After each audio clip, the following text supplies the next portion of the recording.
Let's go straight to the wall this time. And yeah, you guys can't see me. And you saw something go across the screen, but that wasn't me. Ah, spiders. I did Yeah. not like that. Welcome, Don't everyone. like that. We're starting our... What episode is this? The 13th? Our lucky It's 13. at least 3. Yay. Welcome, everyone. Hey, Ash. Glad to have you guys. You can't see my face because my camera is acting stupid. But I'm going to be fixing that while we do our recap. But I'm so glad to have everyone. Players, how you doing? How was your 4th? Good. Solid. It happened. Doing It sure was the 4th day in the month of July. Yep, Yeah. all right. Right. that is God. accurate. Right on. So I'm gonna fix some technical issues while we're all talking, and the first one I need to fix is my camera, and I think I know how to fix it. Let's see. You guys can No. talk to yourselves while I do this. What are we gonna name our airship? Technical difficulties. Yeah, I love that, honestly. That's actually pretty good. Honestly, that's pretty good. I actually like that a lot. I prefer not to name things that we must put down. Because let's be clear, 1000%, there's no way we get to keep it. I believe that in my heart. I wish it was different. It's not going to happen. Oh, I'm well of the done. belief that it's broken right now, and we're gonna have to fix it, which makes the name work even better. If you want to come back to a mountaintop repeatedly Fix things. to fix things, rather than just building a new one somewhere else, go right ahead. Maybe I will. I prefer said the go motion right idea. ahead. It's I an prefer the invitation. motions. I'm just gonna say, I'm keeping the medallions. Things. I think Nice. that's within your right. I Yeah, also, 100%. if we have to scrap this, I 100% believe that we should rip that magic orb from the Yes. bow of the ship. We take it with a crowbar. Yeah. Preach. I It's, want to wear like a really big bling around Robin's neck. Oh no. 100%. I can try to make something to hold it in place. Can I get a baby papoose that I wear? It's just in a harness. Yeah. It's like our flower baby. We draw a little face on it. Oh no. All right, watch what's that. its name? Orby. Orby. Sir. Wait, that's copyright. Orbeez, not sponsored. Sir Orbinal Hansel Liechtenstein. Fantasy It's Liechtenstein. that's how it's pronounced. That's how you have to pronounce it with all the stutters and the. I vote for Ham Jr. Aw. I feel like Yep. that means I'm gonna die. No. Probably. I've seen enough horror movies. I know how this ends. Is this like Death Note? I've never seen Death Note. Is this how Death Note works? This There's is two? exactly Death Note, yeah. Sorry, just looked at the stream. There's two of me. You're the game I master. am the DM. Levels up real quick. Level 7. Levels up. Level 7. Go, go, go, go, go. Done. I'm Making the gonna keep the changes. ship at level 7. Oh god, dang it.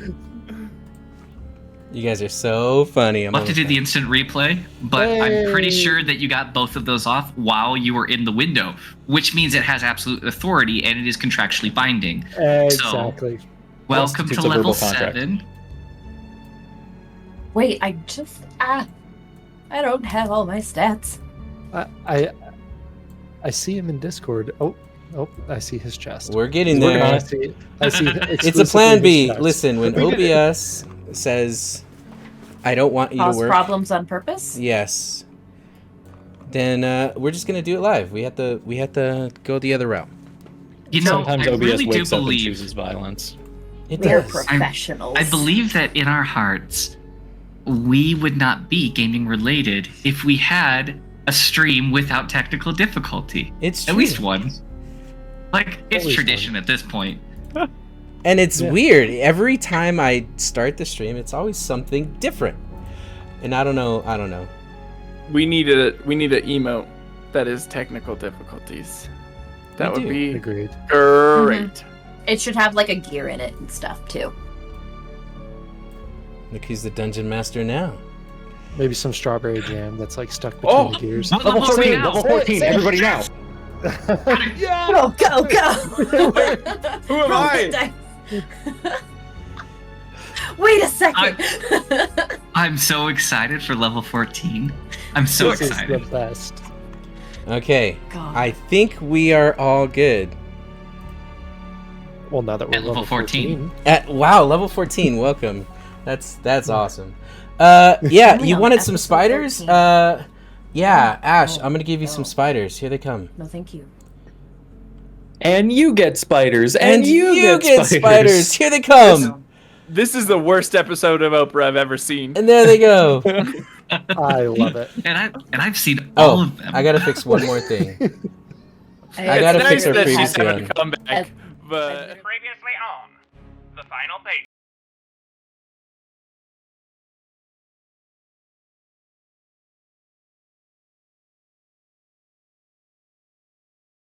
The This recap is for 12, 13. Okay, Dark screen. I think we're good. So, let's just pretend that we just started the stream. Welcome, everyone. I'm so glad to have you.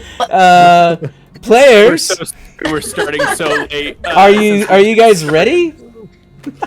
Yeah. Yeah. we are. Good, Mhm. good. Uh-huh. It's so good to have you. How'd you Willikers? Okay. What a great start. Let's Holy find out God, what we happened nailed it. previously. First try.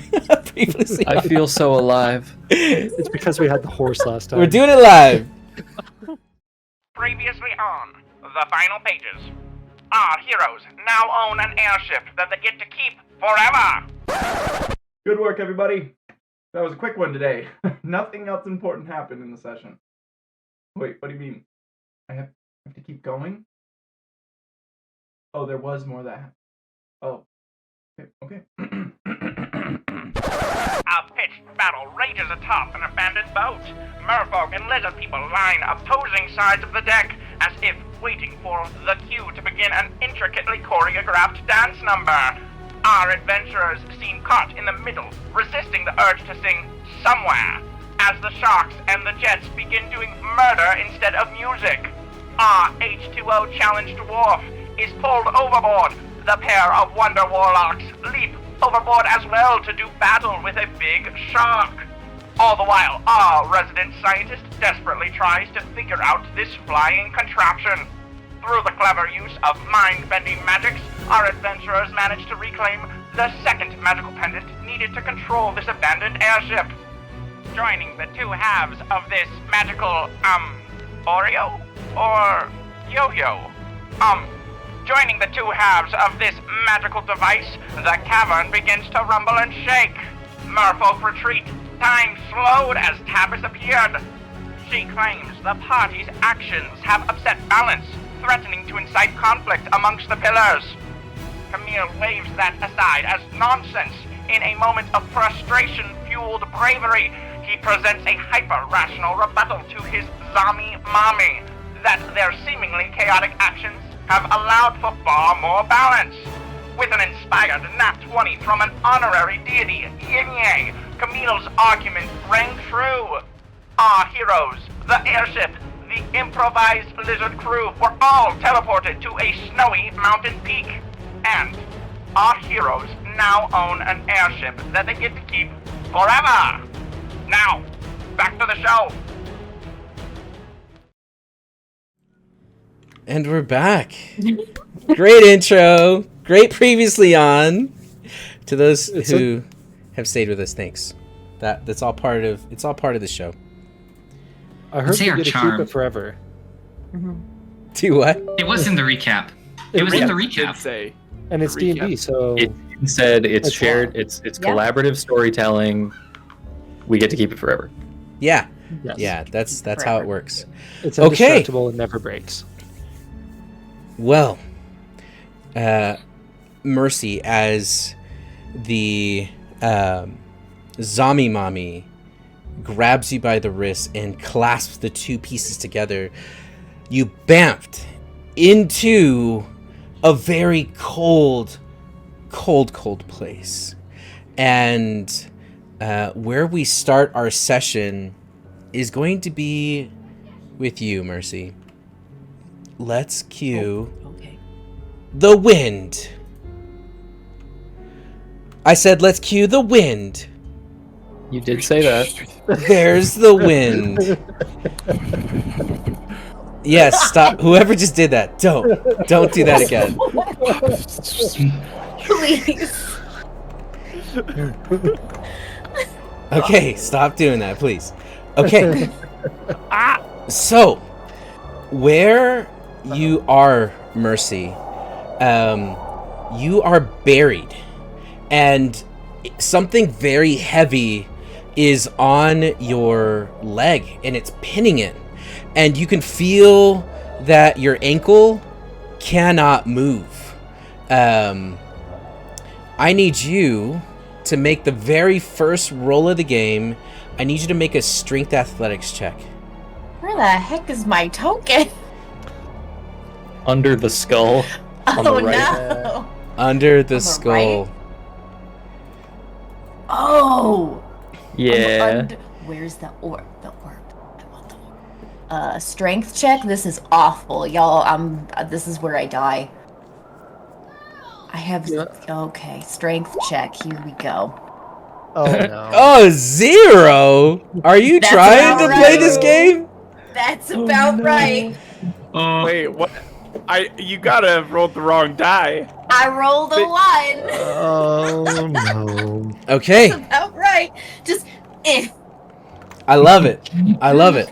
eh. So, where you are buried underneath the skull. You can tell that this has detached from the ship itself. Your head is above the snow, and you are immediately shocked by just the utter lack of oxygen. And everything is bright. It is probably midday, and yeah, you are immediately freezing.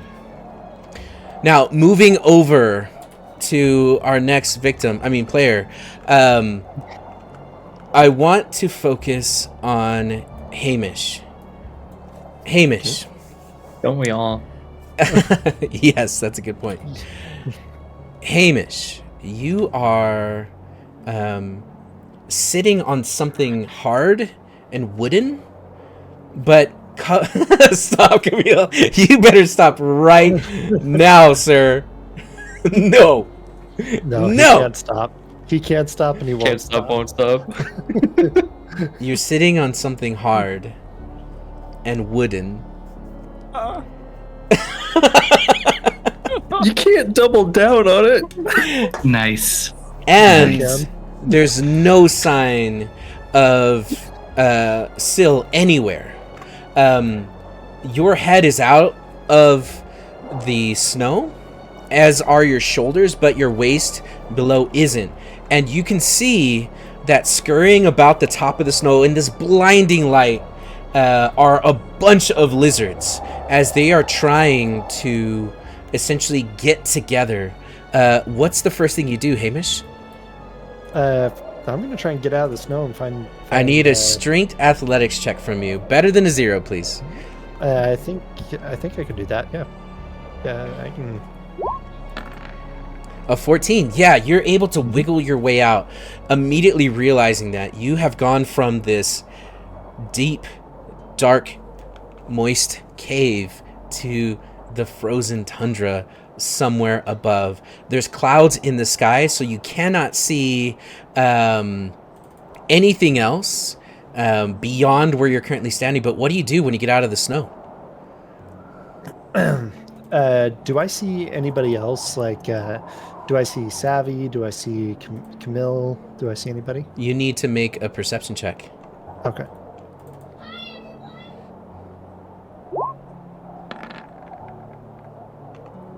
An 8. No, you don't see anyone else besides lizards. The lizard folk just running everywhere.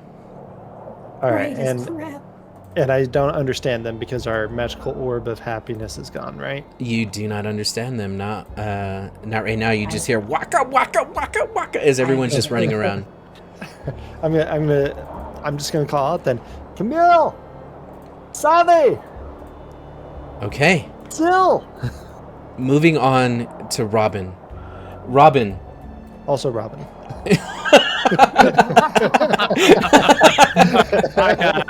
I put my hand on Ham's shoulder. And go, I'm right here, bud, and I don't have to worry about the snow.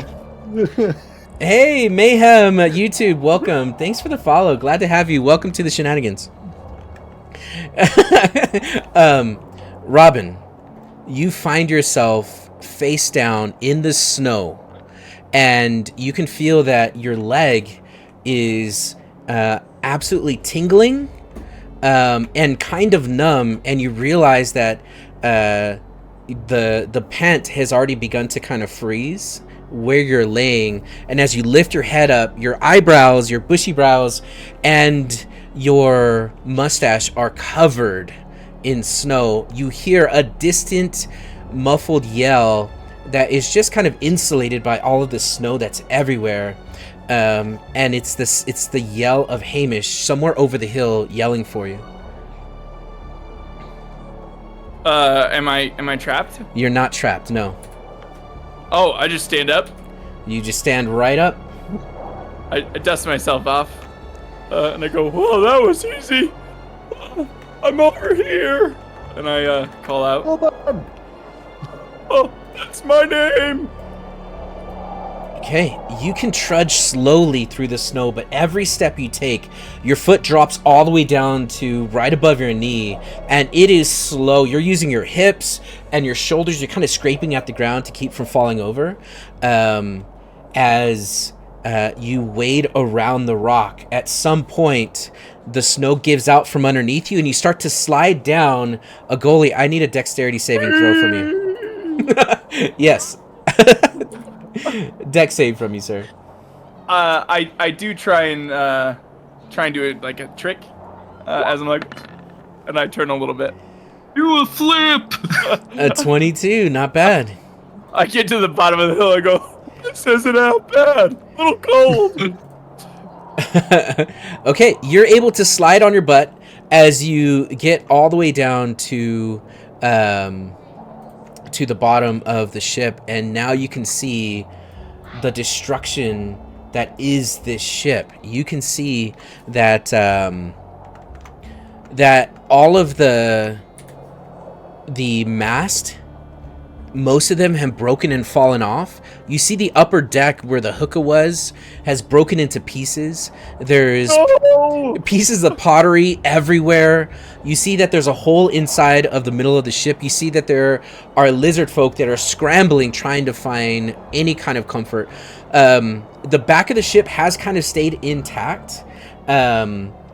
And you can see that there is just a huge crater that you've now slid down into, and you now can hear Hamish on the other side of the ship in the snow, wiggling his way out as you guys make eye contact with each other. I can see Hamish from here, like over the ship. You can, and you can't see Savvy yet. Okay, then I'll start wading my way through the snow over to Hamish. I'll give him a piggyback ride when I get there. Hop on, bud. No, it's are you alright? Are you under the snow? You feeling good? Well, the snow's up to my waist, and you're just a little taller than that. So, come on, hop on. Alright, yeah, alright. I give him a piggyback ride. Okay. I'm like, "Walk this," and I slide down the crater. Okay. For the record, I'm only doing this because you're a little taller than I am. Oh, like an inch or two, maybe. Maybe that much. I mean, if I were wearing different shoes, we'd probably be the same height. Absolutely. Yeah. Okay. I want to put your foot there. We slide down. We go sledding. you're going to see that they, the lizard folk, have already begun to pick up their clutch. You see they're walking around with these eggs that are maybe watermelon sized, and they're rushing to the ship and they're scrambling. You can hear them screaming, waka, waka, waka, as everyone's doing that. Now, it's not funny. They're traumatized. Stop laughing. Robin can also understand what they're saying. Do I understand him still? Because it's only been like a couple minutes since I touched the orb. Yes, you do understand them. And they're all saying, it's too cold. We're freezing. Save the eggs. Save everyone. What's happening? And you're just complete chaos between them. It's probably the wrong time to go sledding, bud. 1 or 2 more runs, then we probably gotta take care of this situation. Wait, hold on. You're the one doing the sledding. It's not even me. Oh, you're steering up there. You're holding onto my lapels of my jacket. You're the one steering. I'm just going. I'm gonna spin him in a circle. Ah! Wait, I thought you wanted this. Do you not want to go sledding? I fully admit I have more control over the situation than I thought I did. Are you done? I let him steer me towards the ship, and we'll play the game. Okay, thanks. No, that was good. I'm here for it. I'm gonna slightly kick him in the sides and have him jump up. I start galloping. Oh my god. I'm done. Galloping in the snow. I want to submit a flavor homebrew that if we ever get summoned Steed, it actually just brings Robin. I allow it. The image of Robin just charging through the snow like a full-grown moose, just completely unhindered. For the record, mountains are my favorite terrain, so it's not difficult terrain after an hour. It hasn't been an There hour. had some. It's been 60 seconds. Actually, Stop. It's too early for actuallys. I'm just saying he could eventually run through that difficult snow terrain. Yes. Actually. Okay. Camille, thanks for being so patient. Oh, no, I'm having a great time. Good. So, for you, Camille, you are in the pitch black, and you are completely buried, and you don't know where you are, what's right side, upside from down, and as it's pitch black, you're going to hear those 3 voices of Tabis that sound like 3 females all talking at the same time, as she is going to whisper to you.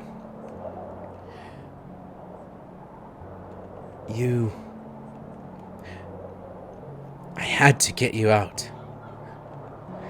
Get up. And I need you to make a strength athletics check. Aye, Captain. Okay, a 17. The hand comes up out of the snow and grabs onto a rock. The other hand comes up, and like a zombie cowboy, Camille comes up and out of the snow to the sounds of the lizard folk all screaming and Hamish and Robin having just the best time. You can't see them, but you can hear them just south of where you are. Just playing in the snow, you know what bros do. We're still calling out for the group. I'm just Sure. Are you? That Sure. was not in the narration. Not at all. But we do it while we're sliding. Instead of going, we're going, Savvy! Mercy! That's not canon. I forbid it. When this goes to Amazon, that's not going to be in the show. Aww, that'd be so funny. When this goes to Amazon. Fantasy Amazon. Fantasy Amazon. But if we sell to Paramount, we're keeping it in. Deal. Okay. All right. Okay.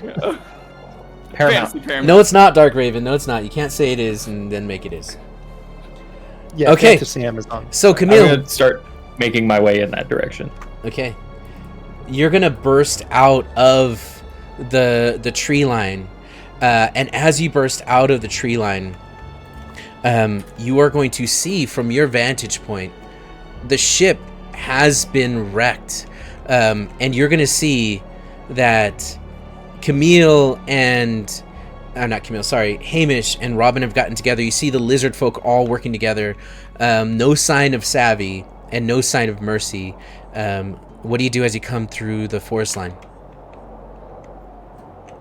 I think I hop up on. Is this a box or part of the ship that's on top of the snow? It's a crate, yeah.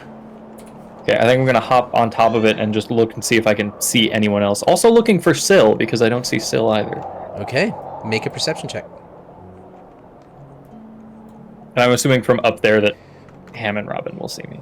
Yes, you will see each other. Seal's dead. Oh no! A 16. You don't see Syl. You see the skull that has been buried off to the side. You don't see Mercy, but you can see everyone else. Yeah, so from where you're standing, no, you don't see Mercy or Savvy. Okay. Then I'll just look to you and be like, guys, where is everybody? Well, we were just checking down here to see if anyone was down here. Then we climbed up to the top of the crater, and wouldn't you know it, that snow. He fell. I fell, It was an accident. and we slid back down 3 or 4 times. It's real. Just say you don't know and move on. Oh, we don't know, and we'll move on. And we start. I try and move, but my feet are planted. I go, Ham, you gotta steer me away. This is really awkward. All right. Yeah. And we go searching. Okay, Savvy, Syl, okay. Savvy. Mercy. Mercy. Yes. It's fine. Just freezing under the snow. It's fine. Okay. Savvy. You're not breathing. It's You are upside down. Hey, Yenye! Hey, Thanks for the gifted sub. Emma, haha, help. Emma, help.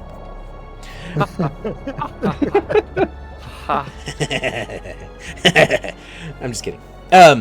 She doesn't have that much malevolent energy in her, I promise you. And I'm only saying this because I know that she's asleep. I'm gonna clip this shit and send it to her. Good. Good. Yes, excellent. Help. Hey, is this the one that you have to keep correcting her Dutch or whatever it is? Look, Okay. Savvy is literally upside down. She got rotated. Oh no. Get rotated. So, thank you, Yenye. Your foot is stuck between a floor, like the ceiling crossbeam, and you're hanging upside down. And as you open your eyes, you are going to see that the captain's quarters have been trashed. They were already trashed in the first place, but you could see that your sword has fallen onto the ground beneath you. And as you open your eyes, you see that the fingertips of your hand have turned into this black tar tendril, and the tendrils are slowly reaching for the blade. And as you open your eyes, they've attached. Your fingers are now about 1 foot to 2 feet long. As they wrap around the blade, you instinctively reach for it to hilt it. As your foot is stuck, I need you to tell me how you get out of this situation.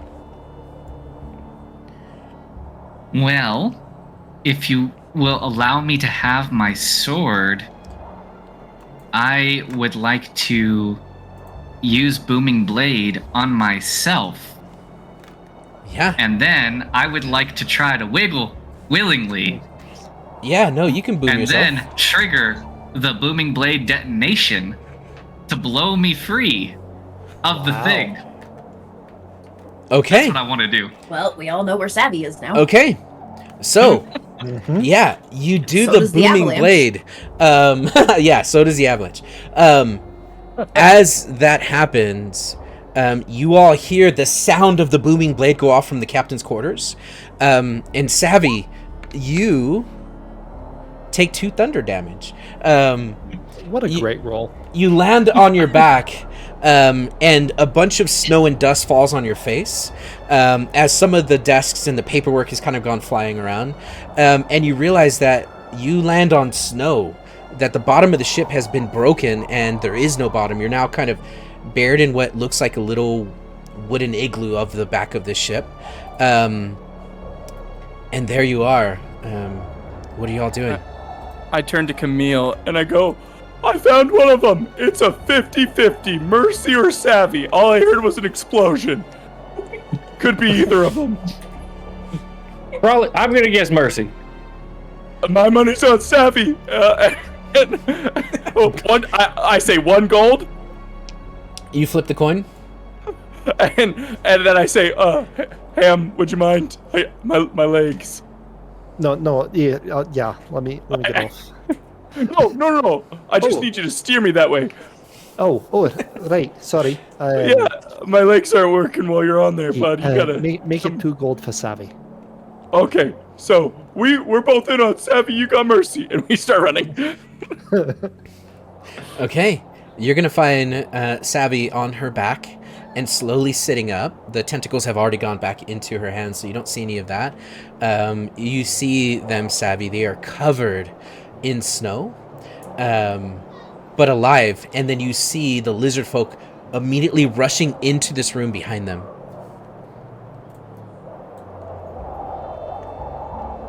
Savvy looks accusingly between Camille and Robin. Which of you did this? Wait, Before saying anything to Savvy, Camille's just gonna be, you got me, and he'll hand Robin a gold. you gotta do 2 there, bud. Well, no, I guess we split. It was a pot of 3, and so now we gotta split 3 gold. Wait, how did we lose money from this? Don't worry about it. I'm gonna climb off of Robin and be like, I'm gonna go find everybody else. So, Savvy, you were there, right? Like, none of us did this. Wait, quick head count. Where's Sounds Mercy? very guilty. If you need a mortal person to blame, I think we should go find Mercy, technically. Oh. Mercy! Yeah. Now, I can still hear her voice. it's like she's still here. Okay. I need you all to make Constitution saving throws. Mercy with disadvantage. Oh man, that's I challenge fair. this because can I intuit something? Yes. I feel like this is going to be related to the temperature. Is it related to the temperature? It is very cold, yes. I challenge this. Is there a sconce, a torch, anything nearby? No. There's lanterns hanging from the ceiling. Okay, nice. Well, if there's a they're lantern not hanging lit. from the ceiling, they are now. Okay. These create bonfire. Oh. Okay, where do you create this bonfire? I'm gonna say in a lantern. Now, obviously, I'm not trying to set the ship ablaze. That but would be cool. He said blaze, guys. I'm you not heard him. trying to do that yet. Okay. Okay, so I'll light my own lantern as well. Okay. So the lanterns do give off some warmth, enough to keep your hands warm. But with create bonfire, how big of a bonfire can you create magically? 5-foot cube. A 5-foot It's- cube? That's dope. It's big. I'll be honest. Like, here's the thing. I'm not, because you called for the roll. I'm basically, like, I'm trying to tell you, I'm not trying to burn down the ship. Yeah. I can definitely create a place to stave off heat, and I'm happy to go into more depth with that Yeah. if you'd like. I'll tell you what, you can find bits and pieces of broken pottery, the big pots, where you just see the bottoms of them, and you can create a bonfire in the pottery that keeps the ship from burning, which is awesome. As you're doing that, Mercy, you can hear them calling your name out. Your foot is stuck under something, maybe even the skull itself. And as you scream, you are getting colder and colder, but because you've just been rocked here so suddenly, you still have your wits about you. You all hear Mercy. What are you doing, Mercy? That's a good question. Don't have a lot of...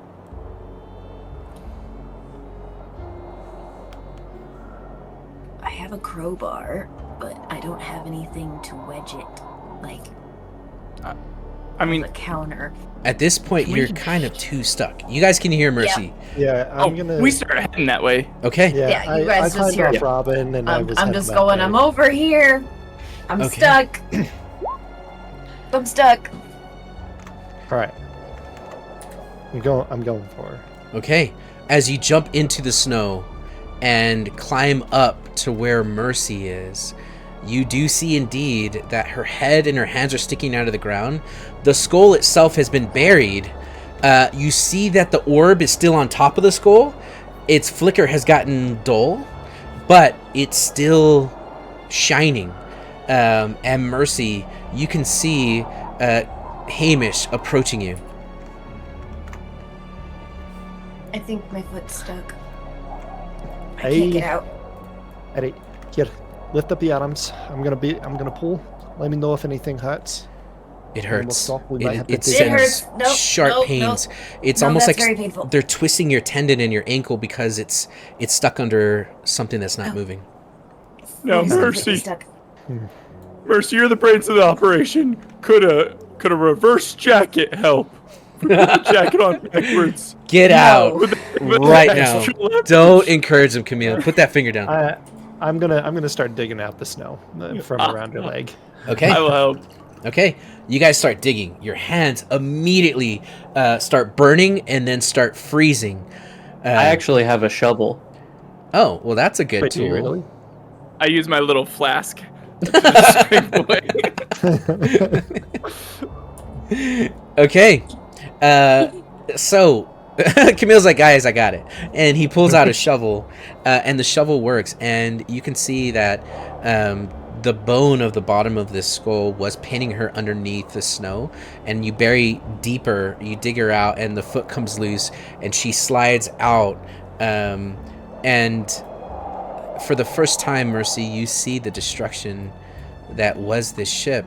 The lizard folk have begun to gather around where you lit this small bonfire. What did you do with the bonfire?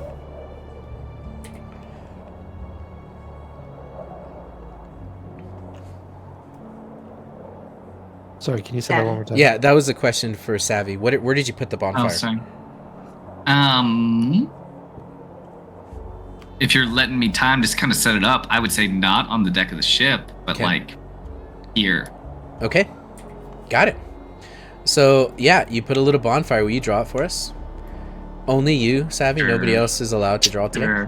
Sure. I will draw you the most beautiful bonfire. Please do. Please I'm do. gonna do it.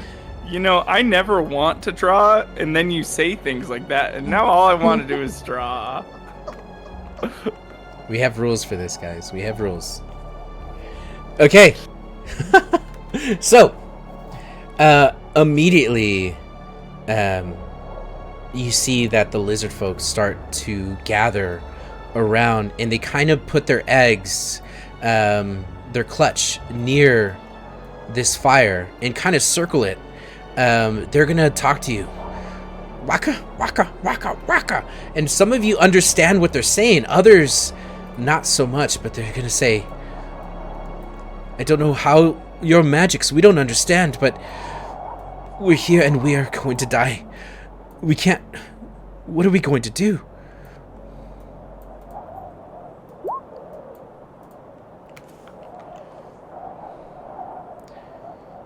Oh, that's awesome, Robin. I'm gonna go find Seal. We need to figure out where we're at. Fire's gonna keep them alive the longest, but they're not gonna last long unless we get out of here quickly.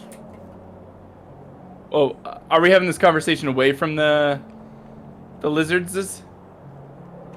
If you want to. Yeah, I think we probably game plan before we talk to the lizards. Okay.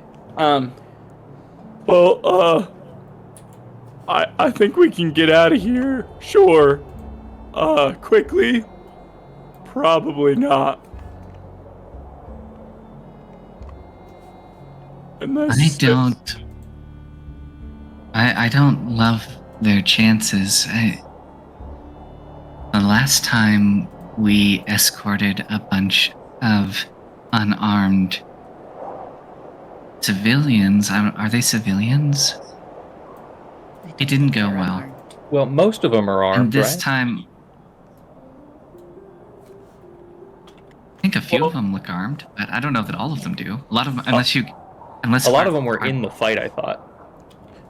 Their weapons did come with. in the fighting and the crash of the ship, one of them did lose their arm at the elbow, so not all of them are fully armed. Right to Joe. At the very least, they did bring breakfast. Oh. I don't know what you mean by that, but I don't like that connotation. Scrambled eggs.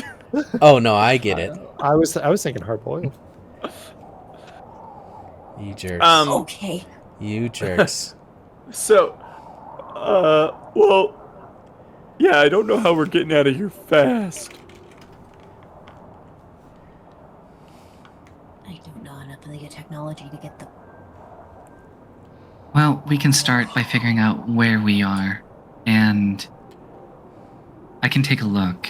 And she's going to point over at the telescope. The telescope If I is can get currently broken and go ahead. buried. It's in the ground. Well, we have a shovel not and we have an visible? artificer. Mercy sees the telescope and the snow and it just looks so broken. Like, oh. Okay, yeah, no, do your thing. Go telescope it up. Oh, that might be hard to do.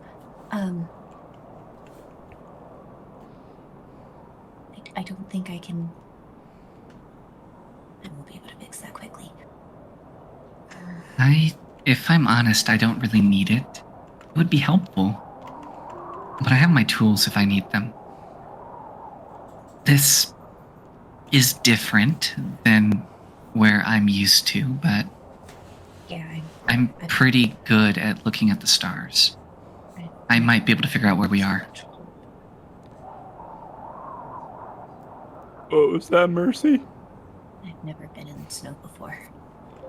Oh, it's cold, but as long as you don't stay, like keep your hand in it or something for too long, you won't worry. Nothing bad will happen long term. Yeah, if we're gonna have this conversation, we should probably move it to the deck so we're not, half buried. Mercy, you want a piggyback ride? Hang on, I want the orb. What was that? I want Oh, the I orb. want the orb too. Let's go. Do you want to piggyback right up to the orb? Sure. I don't Give her a think my piggyback ankle- ride. I Okay. don't think my ankle's broken. But It's not broken. You're gonna need some help climbing because this thing is already covered in ice and snow. Now I need you to make an Arcana check as you get closer to the orb. Can I give her the help action? Sure, yeah, you can.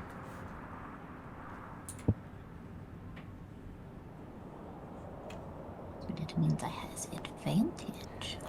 Arcana. A 23. I'm glad you did. Okay, Excellent. Savvy, you know that, or you notice Mercy. that. Sorry, Mercy. You notice that the orb itself has a crack going down the middle of it, and it kind of spider webs around it. It is still emanating magic, and you can Mending. understand it, but you'll also notice that it just has a faint flicker to it that wasn't there before. Mending. Okay, let's see your spell.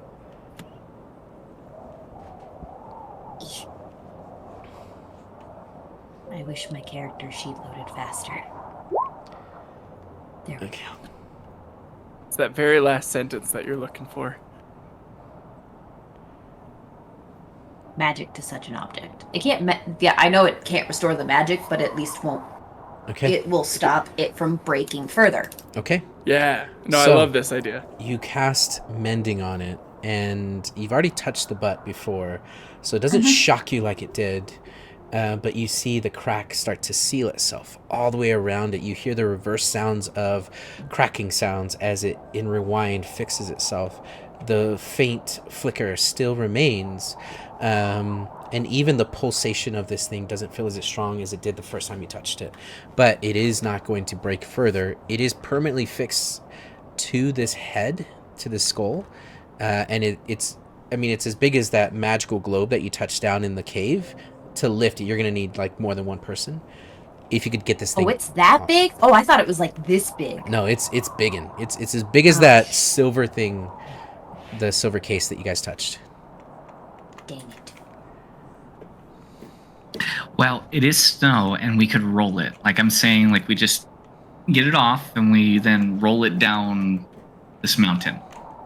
Yeah, we sled dogged this situation. And if you get another We crack, you just magically mend it again. Look at that. We sled. Also, just make a little cat sled. This situation. That's not as fun. I veto the I'm sled. working on it. Sled has been vetoed. Okay, got it. My idea is that No we sled turn ever. the remains of the whole ship into a big sled. We all sit on it and we go down the mountain. I I feel mean, like I've seen this in Fantasy Valheim. I feel like I've seen it in Fantasy the Grinch. I feel like I've seen this in fantasy. Jamaica's got a bobsled team. I feel like I'm doing this in any fantasy. I guess we dream about different things. Good job, guys. Glad we're here. Okay, so as you stay further away from the fire, you start to get cold again. You fixed it. Now what are you guys doing? I'm still finding Syl. Okay, I need you to tell me how you try to find her. I'm walking around calling her name. Okay. You call her name, and she doesn't come to you. Make a perception check. All right. Now. Okay. Okay. Okay. You add 2 to that because I'm in the mountains. Okay. I got it. I like that you're in the mountains. Okay. But I don't think You- an 11 helps me much. The wind is just carrying anything that you would hear, and the snow, and you know this, Hamish, because this is your natural territory. You know that anyone who screams is muffled just by the thick snow everywhere. And you feel something in your heart, but you don't hear it, you don't see it, you don't smell it. And that is just like a pain, like an ache, like something's not right. As you know that this is a very, very cold environment, and you've never seen what Syl can do in this type of environment.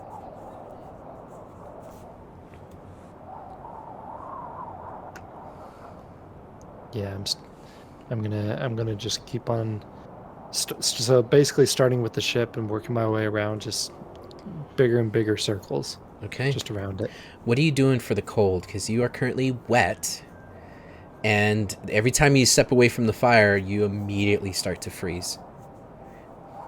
Sorry, you cut out at the end there, but I'm Yeah. gonna say you immediately freeze. You immediately start to and you- freeze. You get very, very cold. Frostbite cold. Every time I make a lap, I'll come back to the fire. Okay. Eventually, after the third or fourth lap, you're going to hear the faint growling, purring sound of an animal in distress as you hear Syl up to the north through the thicket of trees. You hear her purr and her pain come through. Yeah. Yeah, obviously gonna go check her out. Okay. Is she okay? You can see that Syl is kind of... She's tucked herself up next to a rock underneath. Like she kind of dug a little bit of a hole. You see there's a trail of blood in the snow that paints it bright red.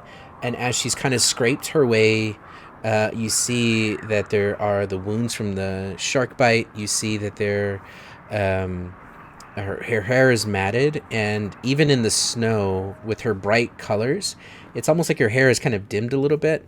And you see that one of her legs is broken, and she's currently curled up into a ball facing away from you, just kind of making those sounds.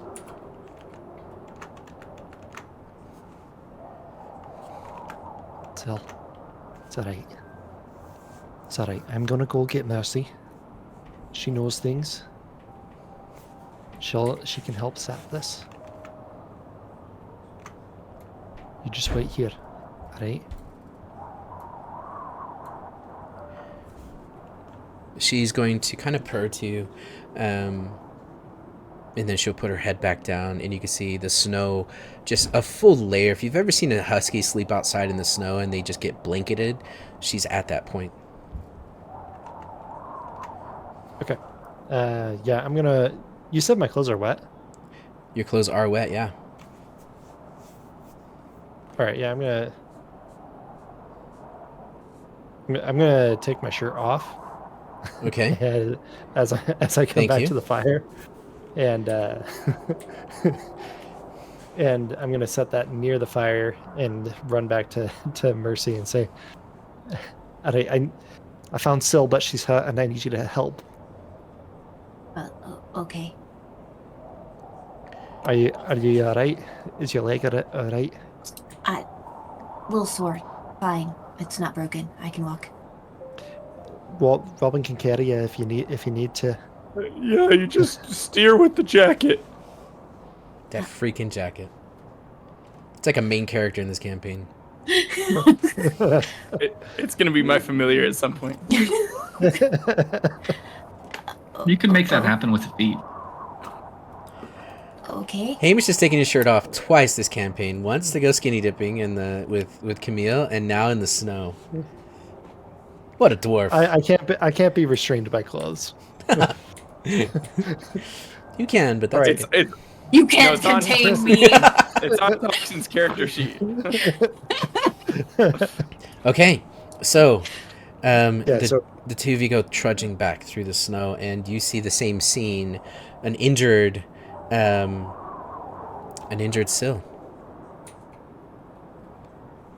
Okay. I think she broke her leg.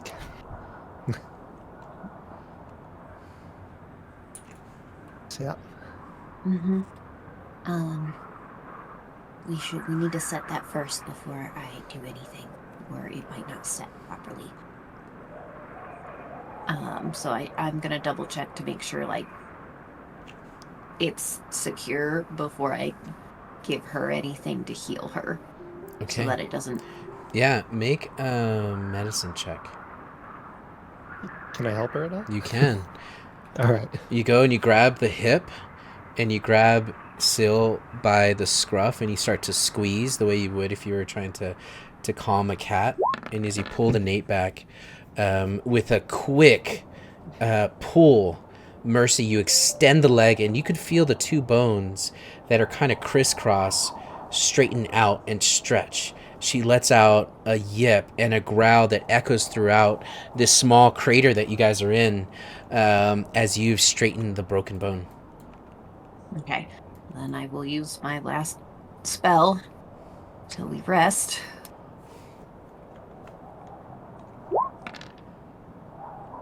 Okay. And as you hold it out, you begin to cure her wounds, and the leg fuses together. You can feel the clicking sounds of bone reattaching itself. You can hear her kind of yipping in pain. The blood stops coming out of the chest wounds from the bites as she slowly starts to put weight on it.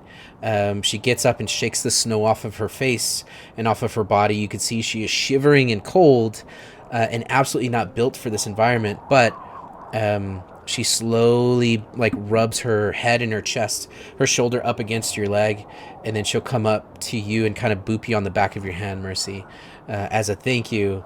Let's get you by the fire before you freeze as well. Okay. Before we all freeze. Yeah. Have you ever made a snow shelter before? No. Well, I suppose we have the ship. It doesn't really matter. Just something to help keep in the warmth as we make a plan. Mm-hmm. Okay. You all make your way back to the ship, and at this point, the lizards have started to move down into the captain's quarters, and you could see they're going out and they're getting anything that they can find. They grabbed that beautiful rug that was on the front of the ship, and they pulled it into there. They're grabbing bits and pieces of wood and throwing it in there, and you could see they're immediately starting to nest. They left the eggs as close to the fire where they would stay warm but not burn, and they are almost instinctively moving, but then you notice that they're starting to get very sluggish. They're starting to move very slowly. Even their language is starting to be slurred as they're just naturally getting colder and colder and colder as the day progresses. What are you all doing?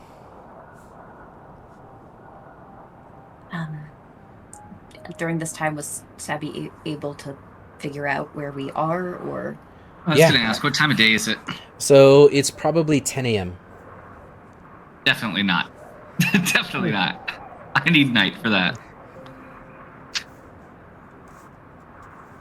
But I can have Savvy, and what I kind of moved her for initially while the search for Syl was going on is I would have Savvy come back up if we could just rewind a little bit. Sure. And the idea would be that she'd be looking for scrap planks of wood and whatnot. Yeah. And trying to toss them over to about here. Yeah.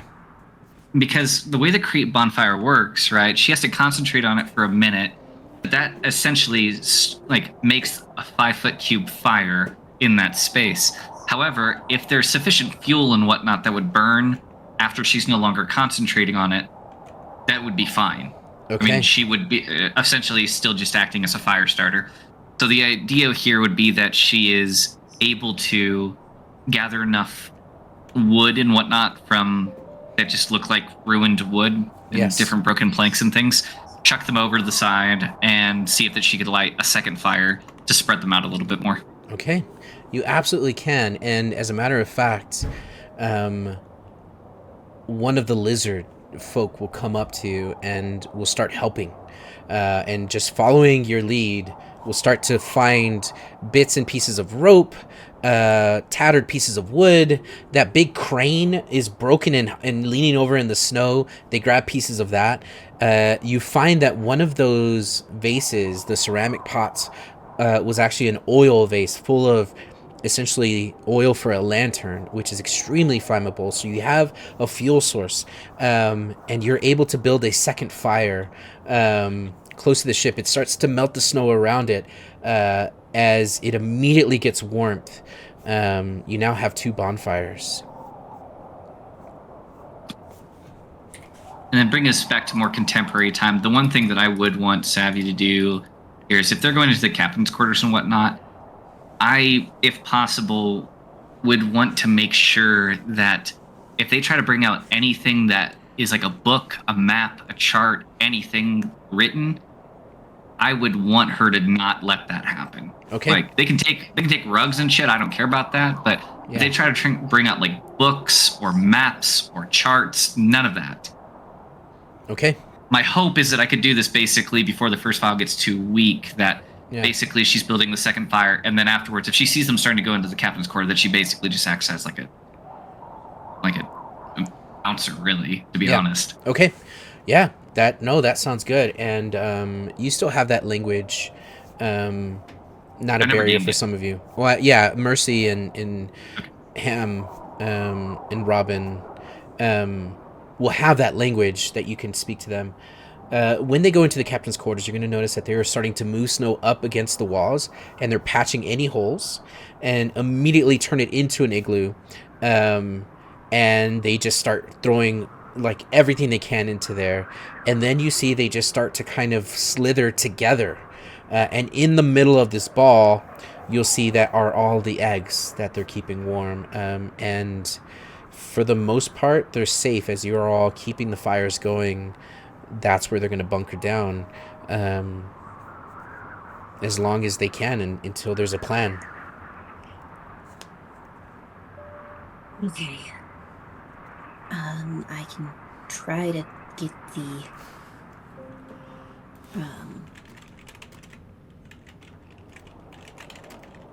I forgot what this thing's called all of a sudden. Telescope? Thank you. Yeah. Get that telescope out and try to see if it can help us figure out where we are.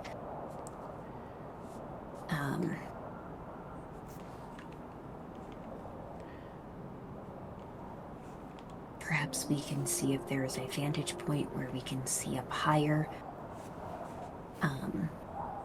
See if there's smoke coming from somewhere else nearby. But I'm kind of out of my element here. But shh. Yeah. Not meant as a pun, but But it was good nonetheless. thank you. So, let's talk game plan. Immediate needs. We need to fortify our shelter. It looks like our lizard friends have kind of been working on that. If we don't mind bunking down with our scaly pals. But then we need to kind of figure out where we are. That's going to happen tonight. Once we figure out where we are, we need to figure out where to go. Any ideas? I want to throw this out here as an official suggestion, not a joke. Most of the things, I think it's the tone of my voice. Things sound like jokes a lot. What if we did a really big sled? That sounds like a great idea in my mind, but I'm open to suggestions.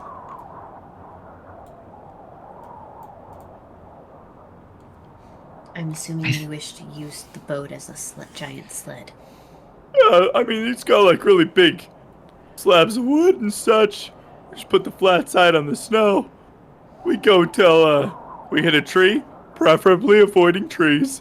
But if we don't, there's all the soft snow to land on, so better than a seatbelt. I don't mean to be that guy, but have you seen the forest that's around us? Well, I'm not sure first of all, we can't even get the ship out of this, let alone make a big old sled that can fit through the trees. I think a sled is a good idea, but a giant sled is, I'm not sure feasible.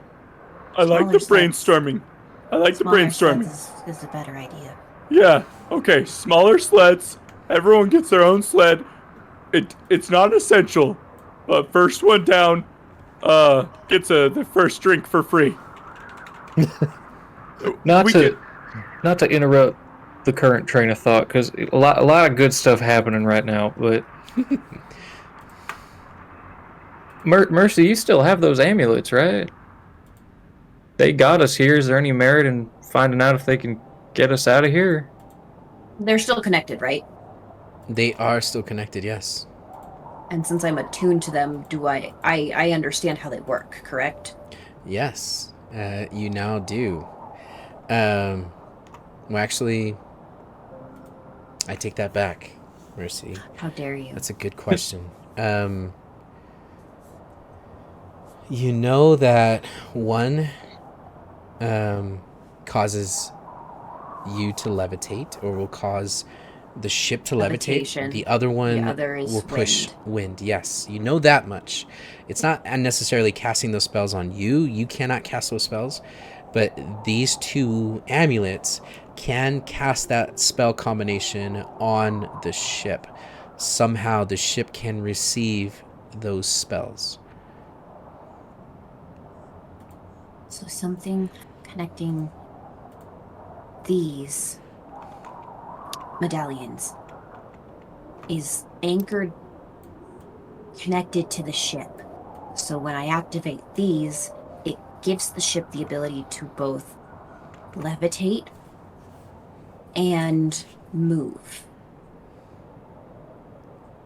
Is it the entire ship, or is it just a piece? I don't know. I need to figure out which piece it is that activates that on the ship. That might be the current priority. It might be that compass thing that I remember seeing on the top of the ship. And she's gonna get to the side of the ship and realize that she can't climb that.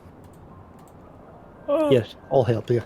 What if it controls just the skull? And imagine us riding up to Strathmore astride a giant skull that lets us speak every language. Your god. Big glitch vibes.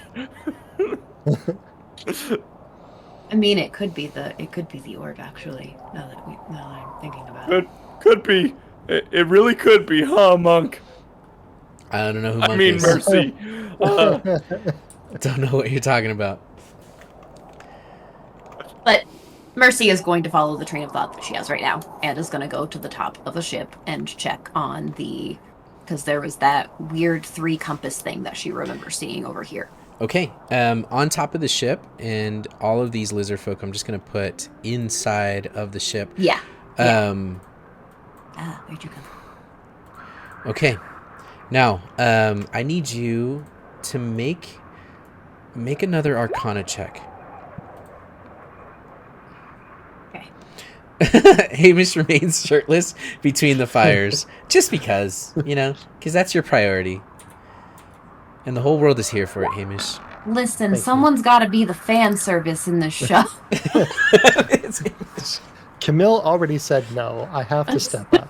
Someone's got to step up, all right? Okay. We already got Why can't it be Robin? Well, someone Why can it not be Can it Robin? be Robin? The camera zooms out, and Robin is just in the 10 feet away, striking the same pose, Yeah. equally shirtless. You know the dad pose when a dad's in a museum with his hands behind his back? That's Yes. Robin right now. Just looking around. 17. Okay. With the 17, you're going to notice something, especially carrying the 2 amulets. You're going to notice that parts of the ship are going to start to light up. You're going to see there's these glyphs that and arcane sigils that are actually carved into the ship itself. And you can see as they kind of light up, almost like infrared light when you see them, and they only light up because of the amulets being within proximity of them. You're going to notice that some of those are absolutely broken because parts of the ship are missing and the sigils are damaged or incomplete, letting you know that whatever loop was carved onto the ship is no longer rendering it unable to fly. But in your notes, you do get to draw the symbols that you see. And I'm going to say that for the sake of math here, there are 10 symbols and 4 of them are missing that complete this whole loop, that are just carved into the ship all the way around its interior. And that's going to take you probably an hour to decipher. And as you circle back to the fire to warm up, you get a really good idea. Yeah, that's what you know. While Mercy is on her little deciphering adventure there and trying to figure that out, would there be any way that I could have Savvy try to scavenge inside the ship? Yeah, See if there's anything of note. I mean, I'd say specifically, again, like tomes, charts, that kind of thing, but also anything shiny. Yes. Make an investigation check.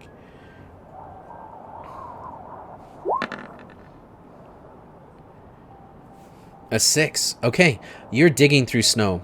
The papers that you find are soaked in melted snow and torn to tatters.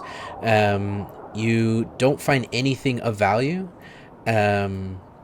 except for what looks to be the remnants of a uniform. And the uniform itself is blue and gold and silver, with just dashes of red and purple. It's a very vibrant robe. And when you investigate it, and it is not torn, it's just kind of crumpled in a corner, you see that it's really light to the touch, but it looks like leather. That's the only thing really of value that you found so far in the snow. How And about any scroll cases or anything in like the officer or the captain's quarters? Because those would typically be like leather-bound cases, things that you would expect to not be damaged by water, that kind of thing. Not yet. No. Not yet. So somebody with a better investigation should go in. That's what I'm hearing. We did say I'm wandering around like I'm in a museum. This is true. It's Sam to be your tour guide through the ruined hulk of a ship. So what does this thing do? It keeps the ship afloat. What about this thing? This might be surprising, but the same. It keeps the ship afloat. You don't say. Let me guess. He points to like the railing. This keeps the ship afloat? No, that's a cannon. Oh no! Dang it! It doesn't keep the ship afloat, nor is it a cannon. You're so good at Hold this on to it though. stuff. It keeps you afloat. And while we're walking around, Okay. I get a 14. Okay. You do find the captain's log. You do find more pieces of armor from the Marrow that was murdered here. They stripped their armor. You see that there's gauntlets. You see that there's anklets, and one set of pauldrons that look like very sharp conch shells that have been fastened into a shoulder pauldron and strapped over the left side. But no, Objection. That's it of note. You used the word murder, but it was clearly communicated that it was self-defense. So yeah, no, you're absolutely for the right. record, it was self-defensive murder. Yeah, so it was the uniform of the Marrow that was self-defensive. Yes. Cool. Yeah. Now this telescope that you guys were looking at, it is buried, and you remember, Mercy, that you could sit in the chair at the bottom of this telescope. It's probably 6 feet deep under the snow. The only thing sticking out is the upper part of the lens. It is covered in snow, and as you dust off the lens, it's not broken, but it is covered. Oh. Fair. Okay. Camille, what have you been doing? Probably just helping secure the ship in any fashion that still needs be secured to keep it as warm as possible. Okay. He's not up in the trying to make the boat work or building the sleds, so he's just trying to make sure the lizard people do not die. Okay. So you are helping them move planks and just put planks up into the snow. So you go around the outside of the ship, you put a plank up against the snow, and then you pack it into place to kind of hold it.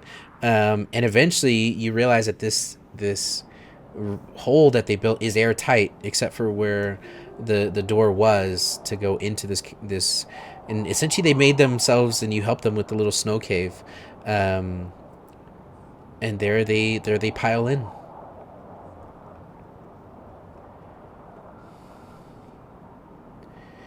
You have all managed to survive this, and as long as you continue to find fuel for the fire, which you have the oil from the big ceramic pot, there's lots of scrap everywhere.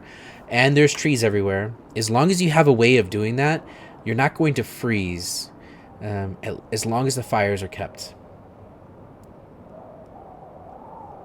You know, I was actually thinking that the fires are kind of ruining the vibe of the area, so maybe we just let them burn down and extinguish. Yeah. I like that idea a lot. It's one of the best ideas I've heard tonight.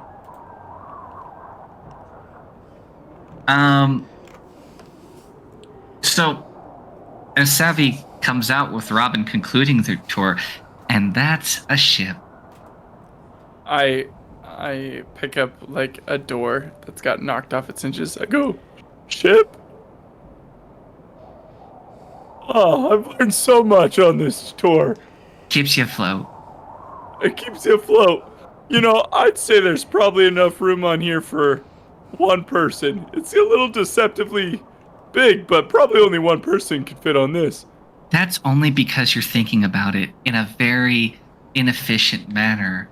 See, if you were to hold it up like this, I can show you. But imagine I'm in a big ball gown, and I lay on it. And we reenact the saddest scene in Titanic, not the normal scene that people fantasy Titanic, that normal people reenact. Yes. We do the door scene. We do the door scene. Nice. I'm here for it. And they totally both fit. Oh, we walk towards the dwindling fire. Oh, so I guess two people could fit on that door. The door starts sliding down the mountain. You can't stop it. The party is split.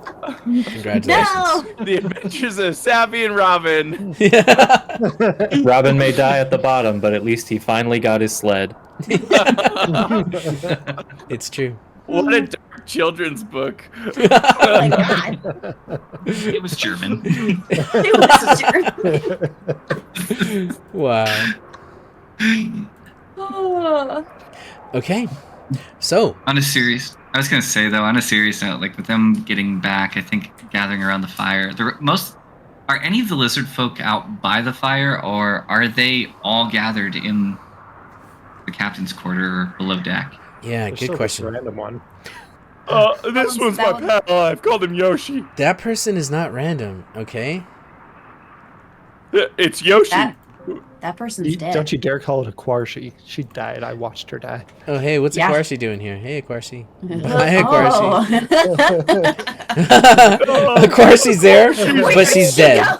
She was brought out for her final funeral rites, but no, she's dead. We weekend at Bernie's Akwarshi. Gross. No, you don't do that thing. No, we'll put this person out here. So yes, Yeah. one of the lizard folk is out. Goes by the name of Kruaz. Kick-ass? Yes, Kick-Ass, the lizard folk. Wow.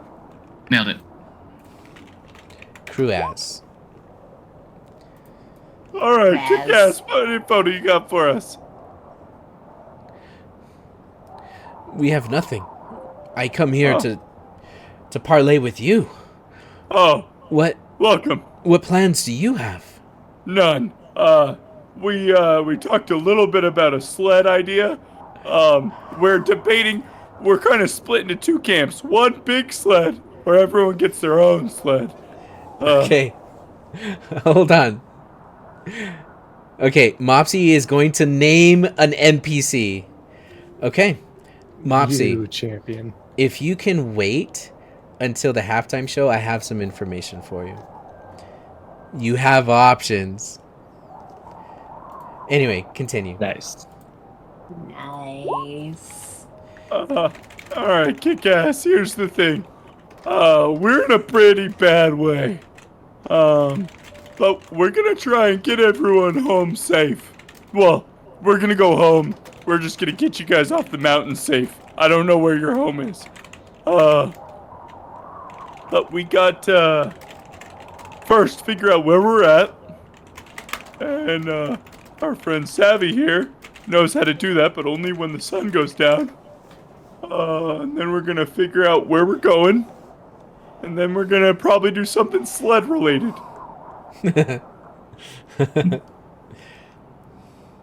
I don't think I can make the ship fly. Unfortunately, it needs 10 sigils for it to fly properly. However, 4 of the sigils are gone, and I don't know if some of them were burned up as fire fuel or if they are under the snow. So if I can find them, I will need more time to do so. But I know time is of the essence, obviously. Is it like a thing that we can carve in, or is it like little pieces that got popped out, or? It would be if I knew what the sigils were. That's the problem. Is this part of the conversation happening in common or lizard folk? Oh, we probably switch back to common. You switch.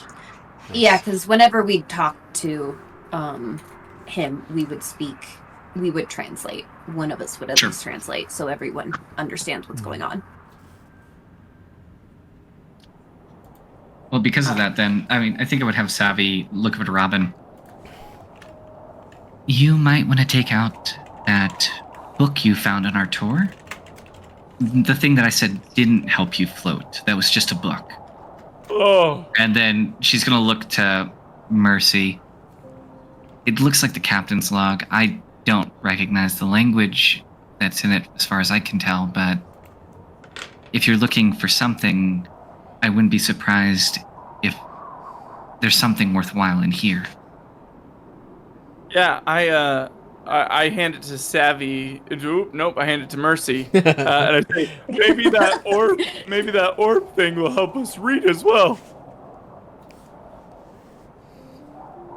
She'll open up and start looking at it, see if she sees any of the sigils that she marked in her journal, and see if there's anything correlating, anything matching that goes with that one. Okay. You are going to see the letters in front of you start to go from understandable, and you can see that the captain was absolutely an inventor and a tinkerer that custom built this ship for very fast speeds and maneuverability. You are going to hear the name of their crew that used to live here, and it is the Elodile family.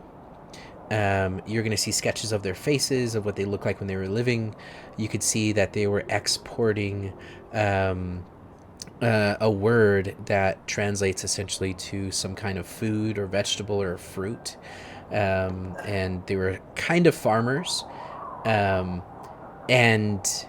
you can see towards as you continue to flip through the pages, that the words start to become more and more skewed, and by the time you flip the last page, you no longer understand it, as the magics have worn off over time that you got from touching the ball.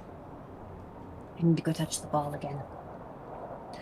Mercy goes off into the snow again. She literally just goes. She just walks away. Oh, she really literally goes over there and touches it again. Okay. Make a dexterity saving. Climbing? Yeah, probably. Probably. Savvy will go over there and help her. Okay. And then you'll make a dexterity save. Merce. With advantage. A 20 she doesn't need. Okay. It doesn't. I've done this before. It doesn't knock you off your feet. As a matter of fact, it just sends chills down your back, and it works, but it didn't. You can comprehend languages. You can feel that knowledge in your mind. It just didn't seem as potent as before. You see the ball itself begin to fade slightly more. No cracks in it, just losing its power. I don't think we're going to need to bring this orb with us if the magic is fading.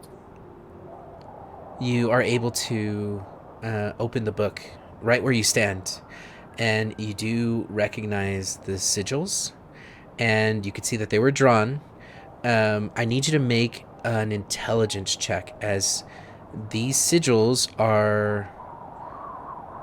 they're encoded.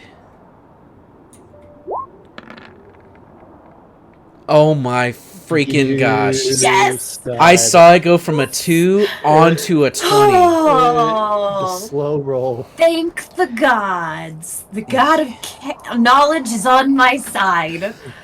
Or are they? A natural 20. Okay. You decipher the code. And it unlocks another portion of the book.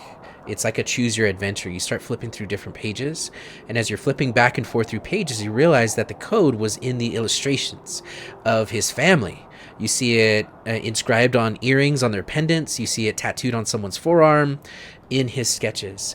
And eventually you're able to get all 10 sigils throughout the book. This is going to take you a few hours to do. With an intelligence of 24, it still is going to take you some time, but I won't say you have all 10, but you have a means to get all 10 from this book. That was badass. The dice told the story. Okay, so she is in the zone. It's the don't talk to me, I'm reading expression. She goes in So and she sits is down just- next to the lizards as they're all piled in, and she just goes to work. Well, no, I need light, so I'm Yeah. by the fire. Okay. Okay, so I know what you're going to be doing for the next couple hours. The rest of you, as you continue to stoke the fires and grabbing planks of wood from bits and pieces of the broken ship, what's the plan now? It's now probably going to be close to 2 o'clock in the afternoon as you've spent the day building a little makeshift igloo fort, keeping everyone alive, and coming up the game plan. I think actually, while we're waiting for Mercy, because now the plan seems to be try to get things to work in some amount. Camille's going to start vetoing the using parts of the ship for fire idea, and he's going to. He hasn't had his scythe on him for a while. He's just going to, like he usually does, reach to his back to pull out a weapon, and this time it's in that same style of driftwood and black metal, just a large axe. Okay. And he's going to go collect some firewood. Okay. You're going to go off into the woods and use your scythe to cut some wood. I mean, off into the woods. I'm going to go like 30 feet over here. No, that's off. You're off. You're off the path. You're lost. You don't know which way you're going. Okay. You keep the bonfires behind you as you go. Does anyone go with? I'm going to go with him. Okay. So the Dwarf Ranger goes with? I like that train of thought. I'm not going with, but I'm gonna pull out. I have some carpenter's tools, and I'm gonna fish them out of my bag. I pull like a hammer and like a handful of nails, and I'm gonna start trying to fix some holes. Now that I know that that's the plan, we're gonna try and make this thing hobble its way towards civilization. Okay. As you go, Is my shirt dry, by the way? your shirt is dry. Yes. All right, I'm gonna put it back on. Oh, it's so warm and toasty. I mean, no, it's wet. It's Yeah. If it's still wet, I'll leave it off. I've already commissioned that artwork. It's Hamish standing on a boat in the middle of the woods in the snow with the shirt off. Between two fires on either side. You have these dual lighting going on. It's amazing. Man, I'm impressed. As a sailor, I would tattoo that on my chest. It's Savvy and Ham at the front of the ship, and you can't tell if they're doing the Titanic thing or the Lion King thing because it's just Savvy holding Ham. Yeah. I ship that. Yeah, yes, Yanye, shirtless Hamish. Yes. Okay, you put on your warm and fuzzy. Now, as you guys go into the woods, you'll see a little bit of the blood trail off where Syl was hurt. You start to pick up bits and pieces of branches that are already broken in on the ground. You kind of toss them in the middle of the trail so you can catch them on the way back. And as the three of you start to move up, I need you to make a perception check. Assuming that this goes perfectly and we totally detect whatever this is, I want it to be clear for the record that I really was 1000% going to say that Savvy was going to be aiming to keep watch while they were doing their woodcutting. But because I didn't say it before you got in there, I accept the consequences. When you say keep watch, you're going to just stand there while they continue off into the woods, or you're staying close to them? Hence why I literally placed her on a boulder pile. Well, so did Hamish. I'm like, what are you guys doing over there? That was just for fun. I didn't want to interrupt. Hamish, you can't climb boulders. We all know this from episode 2 and 3 jump and over 4 boulders and now. 5. Oh, I that's jump right. over them. That's right. Adapt, If I had the improvise, spell overcome. slots, I would jump over boulders. I love what Yaney said. He said 1000% Savvy watches them chop wood. Yeah, but Okay. I don't have an axe. Okay, no, it's fine. I like this. So, as they're chopping wood, getting sweaty and frozy, you're not going to hear anything approaching. All is clear. You do notice that behind you, where the bonfires are, there is plumes of smoke coming up from your camp. And you could see they go up probably, I don't know, 400 feet before they immediately just get carried away by the wind. And you could see that the wind itself is changing directions. And you gather that you are absolutely on top of a mountain. And just off to the north, it dips very far down essentially a cliffside. You're able to gather some wood, but for now, everything is clear. Once Savvy... Oh, go ahead. Oh, I was just going to say, I'm going to ask if anybody wants to take a moment and kind of explore just a little bit around the peak and see what we can see. I mean, if Camille would be wanting to move in that direction, sure, but I think that Savvy's primary motivation here isn't necessarily exploration in this case, but more just keeping an eye on two of you. Mostly, I think that especially noticing the smoke, she wouldn't be quiet about calling attention to the idea that we are indeed making our presence known. And that could attract the wrong kind of attention. I don't know that it's correct for us to wander far. I don't trust that the others will be able to handle themselves if something should come to investigate. We have not been quiet about our arrival, and I wonder if there is something else nearby, how long it will be before they go to investigate their new neighbor.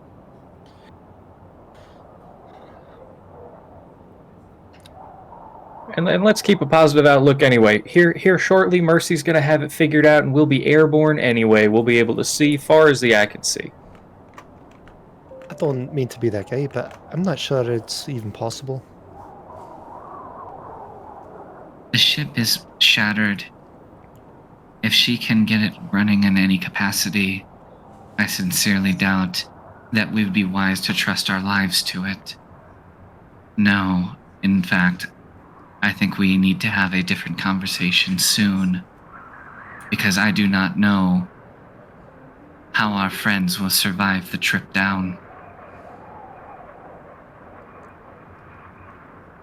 I think it would be a good idea to do a small circumference around the camp, just to get our bearings, see if there's anything nearby without getting straying too far.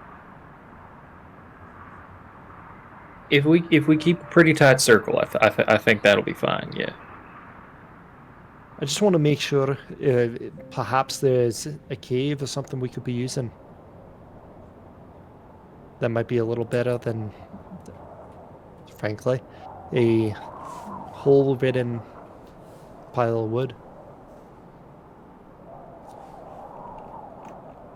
If we stay within earshot of the ship, I think we could be able to explore in some capacity. I would rather that we do not move farther from that. Aye. A good plan. A good plan.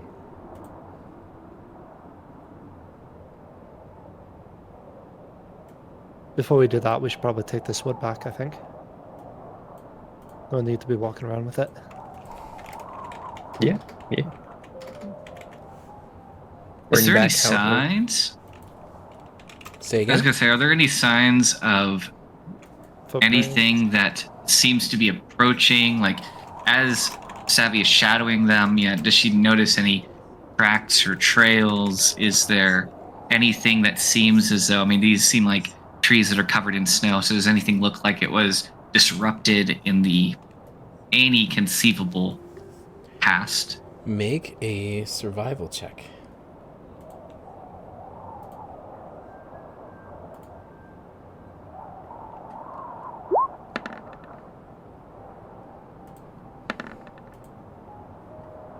Okay.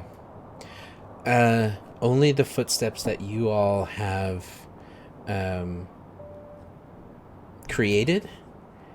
No, this mountaintop did not seem like anything was here until the ship magically showed up. So to that end, then, I think that Savvy, with her whole strength score of 8, would not be much help in the hauling wood department, but I do think that she would interpose herself between basically Camille and Hamish and the unknown part of the forest, shadowing them as they retreat back. Okay. Okay. I accidentally looked at Discord to see a drawing of Robin with his shirt off. Oh no.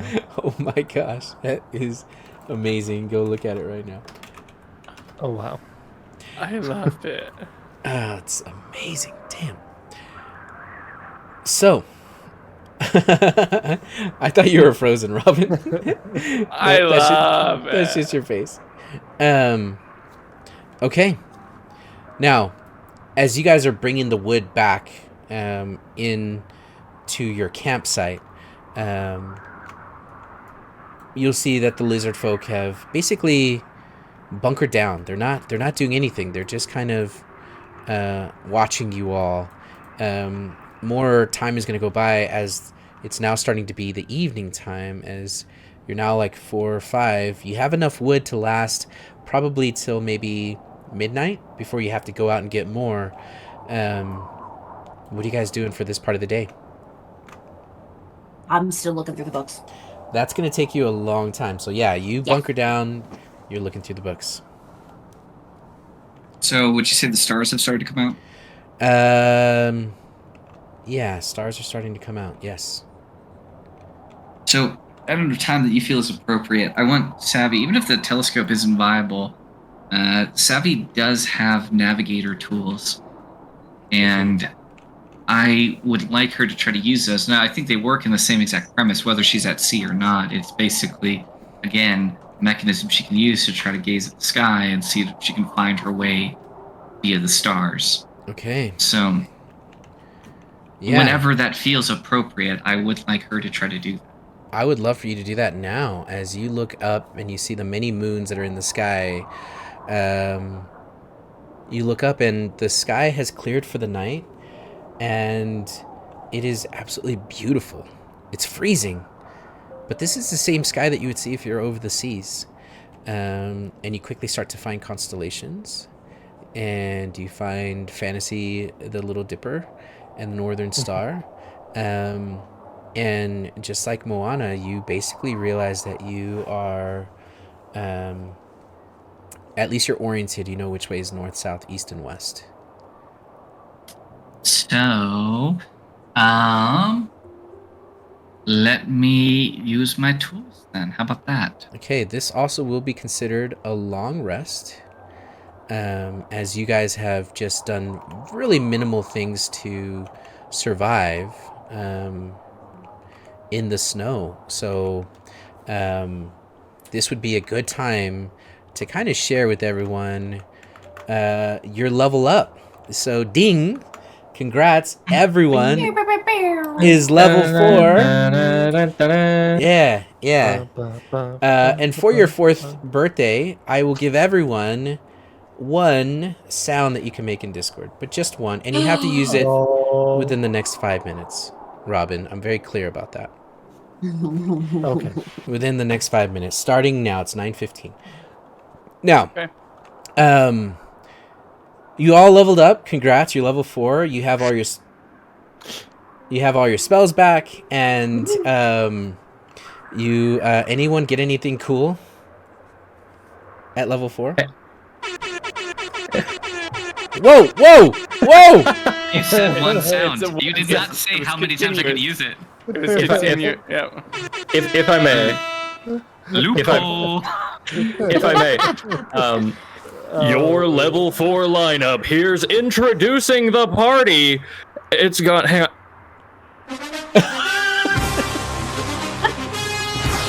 That's copyright, so good luck. Now we can't post any of this on the YouTube. We're not big enough for them to carry Ah, this. we'll be fine. They'll never find it. Wow. You know. What was Dungeon that, and ESPN? NFL. What, that's ESPN. Come at us. Hey, Bring it on. per our last episode, Michael Jordan is on our side, so Yeah. there's that. Fantasy Michael Jordan. Isn't that famous like golfer? the one major sport that he was not in? Yeah, the famous golfer. ESPN is owned by Disney, says Boop the Raccoon. Oh no, they will come after us. No. I am really confused. I National thought Michael Fantasy Jordan League. was the baseball player. He was. No. Well, I mean, only one thing can be said for sure, and that's Okay. Damn it! Okay. Next time I set the rule, I now know there's a loophole. I'm going to close that hole so tight. Like a fantasy sphincter. Anyway, congrats on what a level great 4. band name. Ask. Yeah. Well, will you answer the question though? Did anyone get anything cool at level 4? I got some cool stuff. Okay, cool. Thanks. I also Anyone else? I want to know about his cool stuff. What did you get, Yeah. Robin? What did you get? Well, okay, so Monk, I have a question. Rules clarification. Yes. So I took the telepathic feat. With that, it says that I can take a +1 in charisma, intelligence, or wisdom. Do I just choose one? It says you can take one in. Sorry, what was that? It says you can. It says you can take. It says you can take one in. It says you can take one. It says you can take one in either charisma, wisdom, or what? Oh, you know what? I figured it out. I reread it. I understand how it works now. Okay. Okay. Cool. I'm glad we're on the same page. That was worth me asking. Thank you. Welcome everybody. This is Gaming Related's the final pages. We just hit level 4 if you're just tuning in, and God, never mind, I'm not gonna say it. Okay. And this is our last episode. We came and went. They really are the final page. Yeah. We're all gonna die. Like in Used this. two to airships be. in the night. Yeah. Sevi used to be good at stabbing things. Now she's even better at stabbing things. Oh, cool. That's her thing. I'm You got a stabbing That's a cool upgrade. thing. I'm She got a stabbing smarter. upgrade. You are smarter than. You are smarter than all of us, Mercy. You stabbed the book. Don't you stab the book. Okay. It I falls- found. No, Sorry, go No, ahead. you're sorry. Go ahead. I was just gonna say I have gained new ways to make Monk get mad at Polearm Master. So look forward to that. Yeah. Oh, fantastic. Hell yeah. Yeah. Okay. Polearm Master does polearm stuff. Okay. Cool. Now with, I know what it is, but I won't ruin it. Okay. Yep. Now with added fuck you. Censor that, please, mods. Censor him. He's cussing again. Kick him. Which cuss word was it? Was it damn? Nope. Shit. Nope. Yep. That one. Okay. So you've spent the rest of the day resting, gathering wood, studying books. Super cool stuff like that. And why did it delete your message? What did you write? I want to read it now. It was just a link. Oh, okay. Oh yeah, Nightbot does not like links. Sorry. With that being said, it is now nighttime, and what are you guys doing? Well, I would like to chat with Savvy for a bit while she gazes at the night sky, trying to find out where the heck we are. I'd love that. While she is focused, while she is studying the stars and with exceeding concentration. Yes. Yes, approach. We're all ready By the for way, this. We've been waiting for this. Did you want me to make a roll for that, by the way? And if so, what roll should I make? For what? Orienting them, figuring out where they are. Oh. Because you said, you know which way is north, but that's not what I'm going for. I'm going for, do I have a better ability to understand where they are? That would be a survival check. Okay. Well, with that, because of my navigator's tools, I'm going to roll with that skill instead, since it's also a wisdom skill. Yes. I concur. A 14 is great. 14. You realize, you are way off the beaten path. As a matter of fact, Savalihala, you... Nailed it. Crushed. You are somewheres in this vicinity here. Oh, that's good. Yeah, that's great. That's great. We're very close. That the Moonlit Cove and the Grave Rose Timberland, your old stomping grounds, where you're from, are off to the west. Stodia Hall is off to the east, several hundred miles. And Vibrigia, the great port city to the south, is to the south. We are way far away from the wretched ass forest. Wretched what? The wretched ass forest. No, wretched ash. There's an H there. No, he definitely had it right. It's yeah. I Wait, think what are you saying? I'm saying ash. What did I say? Ass? Ass. Ass. No. I heard you guys say the same thing. Could you try it again one more time each? Yeah. Monk, Ash. go. Ash. Default. Say the whole thing. Say the whole thing. Wretched ash forest. Wretched asshole forest. Oh, shit. Nailed it. Same thing. Got it. Yeah. Nailed Okay. it. Yes. Same Okay. picture. You all are making an ash of yourselves. Oh, don't encourage them, Mercy. You're the mom of the group. Hikaru, please don't swear on stream. I said. Dang it! Bamboozled again. Bamboozled. So anyway. Okay. Yeah. You are here. That's a tall mountain. Thank you. And just out of I don't know, morbid curiosity, are there any taller peaks that loom about them, or can she be reasonably confident that they are indeed on that tallest of peaks in this general vicinity? You're in that range somewhere. You don't know exactly where you are. And also, Gold Osborne, welcome.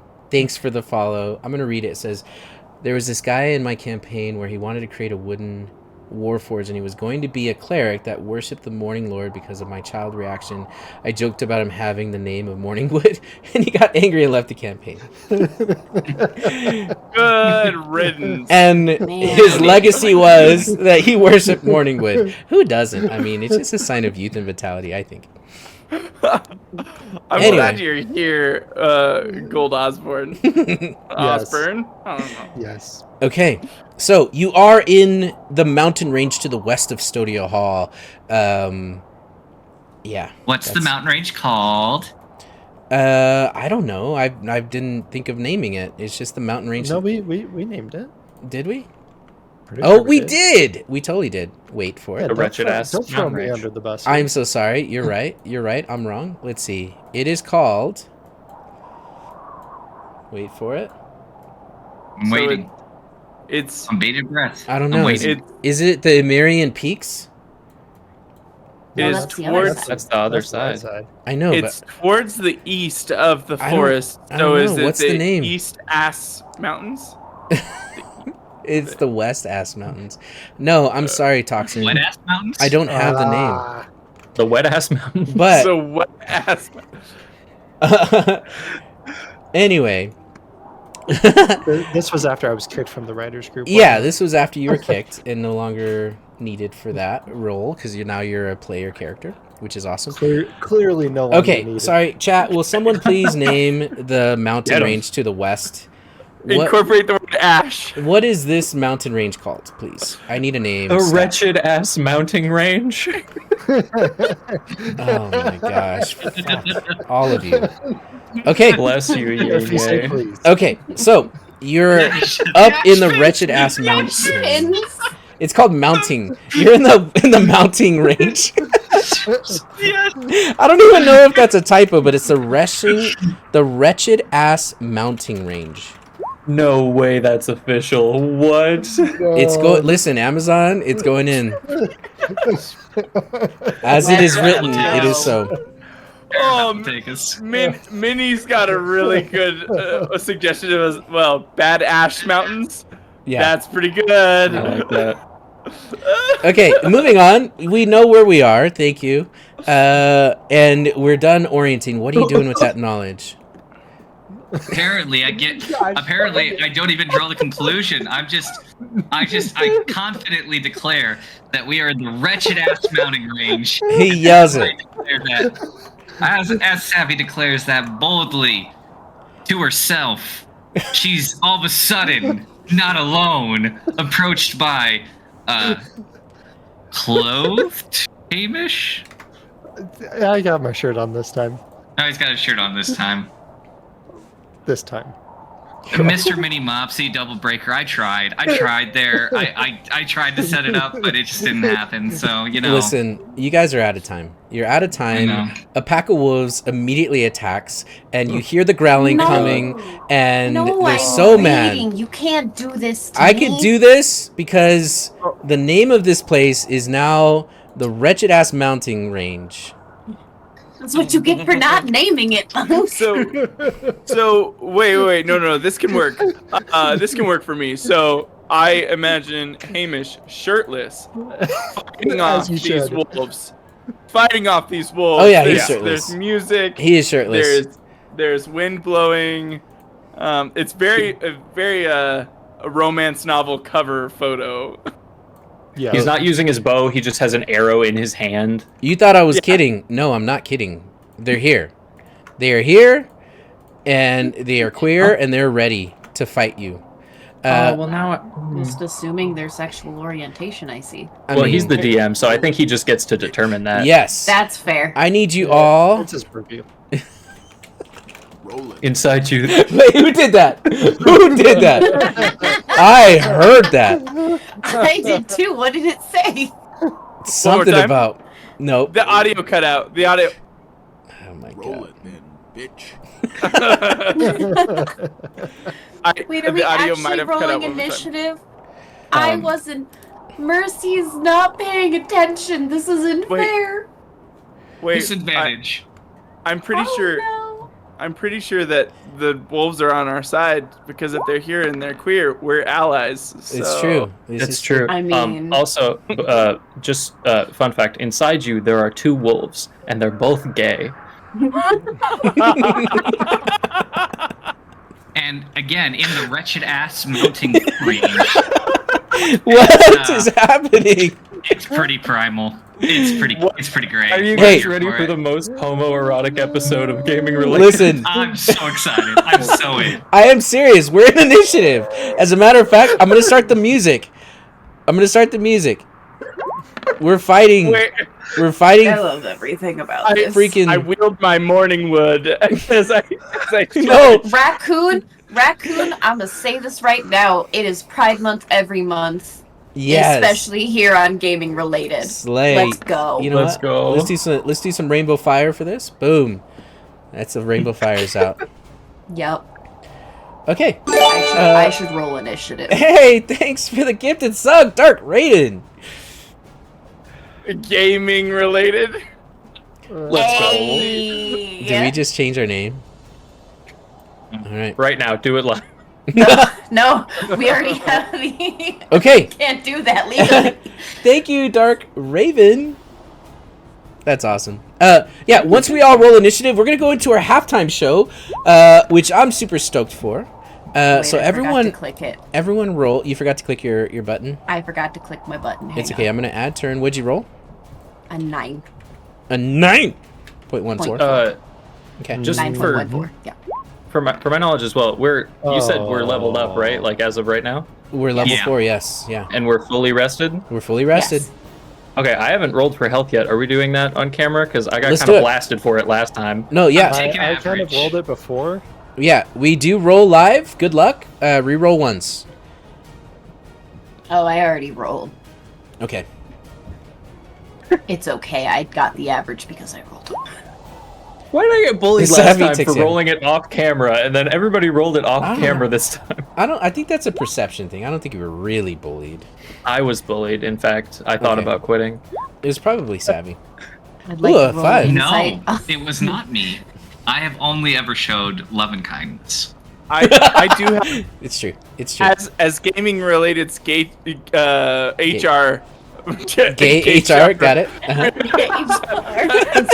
As the HR. HR representative of HR. gaming related, I do have the documented complaints from Okay. Camille. Nice.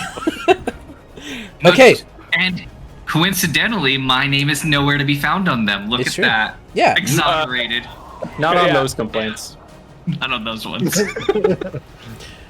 All right. So, are we all in initiative? Is it? Are we good? I was I gonna think do we're this good. whole epic thing where it was like you guys hear a snapping twig and then you hear a growl and then the wolves come out. But I absolutely had to get us back on track. So now there'd be wolves. Yeah, But that wouldn't have been nearly as funny. But so. now we're gonna Here cut there away be for wolves. Kiwis. now I'm gonna turn off the wind, and I'm gonna. Wait.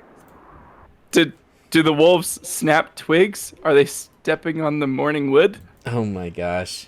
Oh my gosh. I blame Gold Osborne for this. Okay. So, we have a halftime show called the Fire Weedin and Tavern Show. And it's got the word weed in it. Uh-huh. Yep. And also it's hosted by you put the your weed in it. it's hosted by the amazing Soren. And Hayden, we miss you. Please come back. I know life's busy, but when you do are ready to come back, we're gonna welcome you back with open arms. That means that Robin is going to fill in. So you'll see it says Hayden, but really that's Robin. Don't get confused. And also, who was it? Actually, I'll let you guys talk about it. We'll talk about it. So, players, go take a... Yeah, go ahead. Can I say one thing before we go to break? I just want to say, hi everybody, if you're new here, just as you've seen, welcome to Gaming Related. We've got gay, we've got weed, we've got So wolves. much. Why don't you toss us a follow if you're having fun? Yes. That's a pitch. Also, That's a remember to bitch. follow us on other forms of social media. Yeah.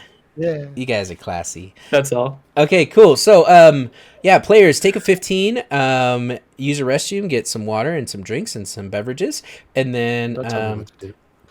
viewers, don't go anywhere because the halftime show starts now.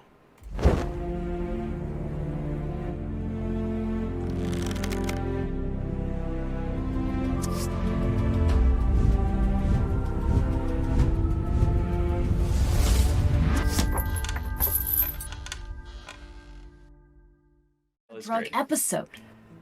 And we're here. Welcome. Robin, that was amazing how fast you did that. so good. Yeah, you guys take it away. I'm going to mute and I'm going to BRB. Alrighty, sounds good. Well, hello everyone. We want to welcome you all back to the Fireweed Inn and Tavern. I'm your host Soren, and we have a returning guest co-host today. Please welcome Default to the halftime crew once again.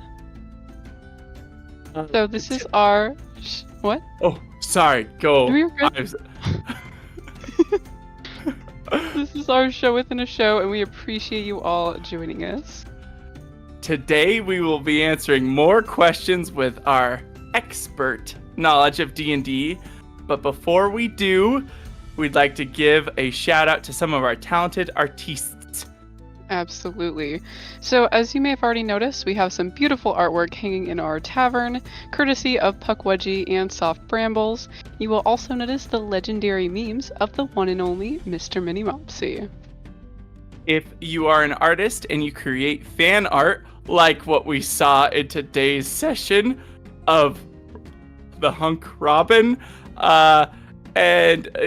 we would love to see it. So if you visit the gaming related Discord, you may post the artwork in the community art channel. Yep, and for those not using Discord, you can totally share your artwork by tagging us on Twitter and TikTok. For formatting purposes, landscape orientation is preferred, but it is not required. And if you do share your fabulous art with us, it may be featured in a future episode of Gaming Related hanging here in our tavern. Oh, now on to the questions. Alright. And so who was it? Was it Yin-Ye? It was Aiko. Oh, it was you're right. It was Yes. Aiko. So we had a question last time. Do you eat kiwis with the skin on or off? Mhm. And who can remember who threw out the challenge that if we get one more subscriber, we'd eat a kiwi on stream? Right. I mean, who can remember? It was so long ago. yeah, I don't remember, so. So, anyway, we got one more subscriber. So, we're eating a kiwi with the skin on. Yep. That is a thing that we're going to do because you know what? We are going to honor our word and we're going to just, we're going to go for it. I'm nervous. Are you nervous? I'm a little nervous, not gonna Are lie. I prepped it, as Aiko said. Like, I took all the ends off and I washed it.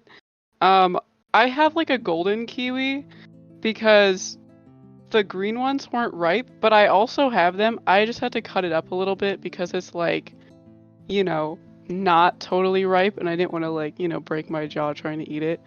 But I do still have the skin on, so I'll try both of them. But I'm kind of worried, not gonna lie.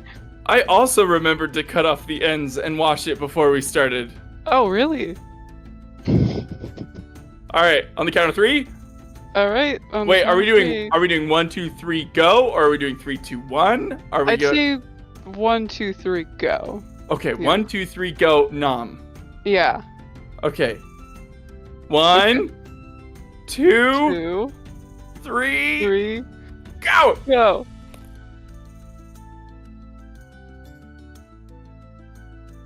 That's weird, man.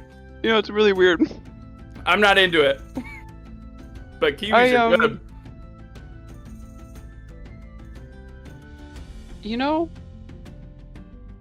I see the sourness that Aiko was talking about.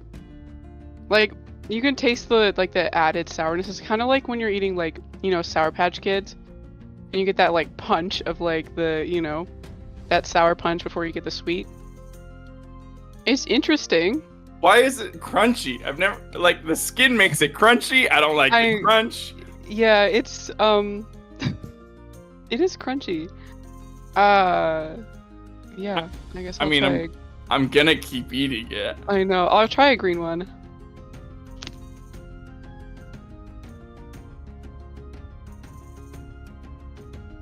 Well, while we continue to munch, shall we discuss more D&D questions that are purely D&D related?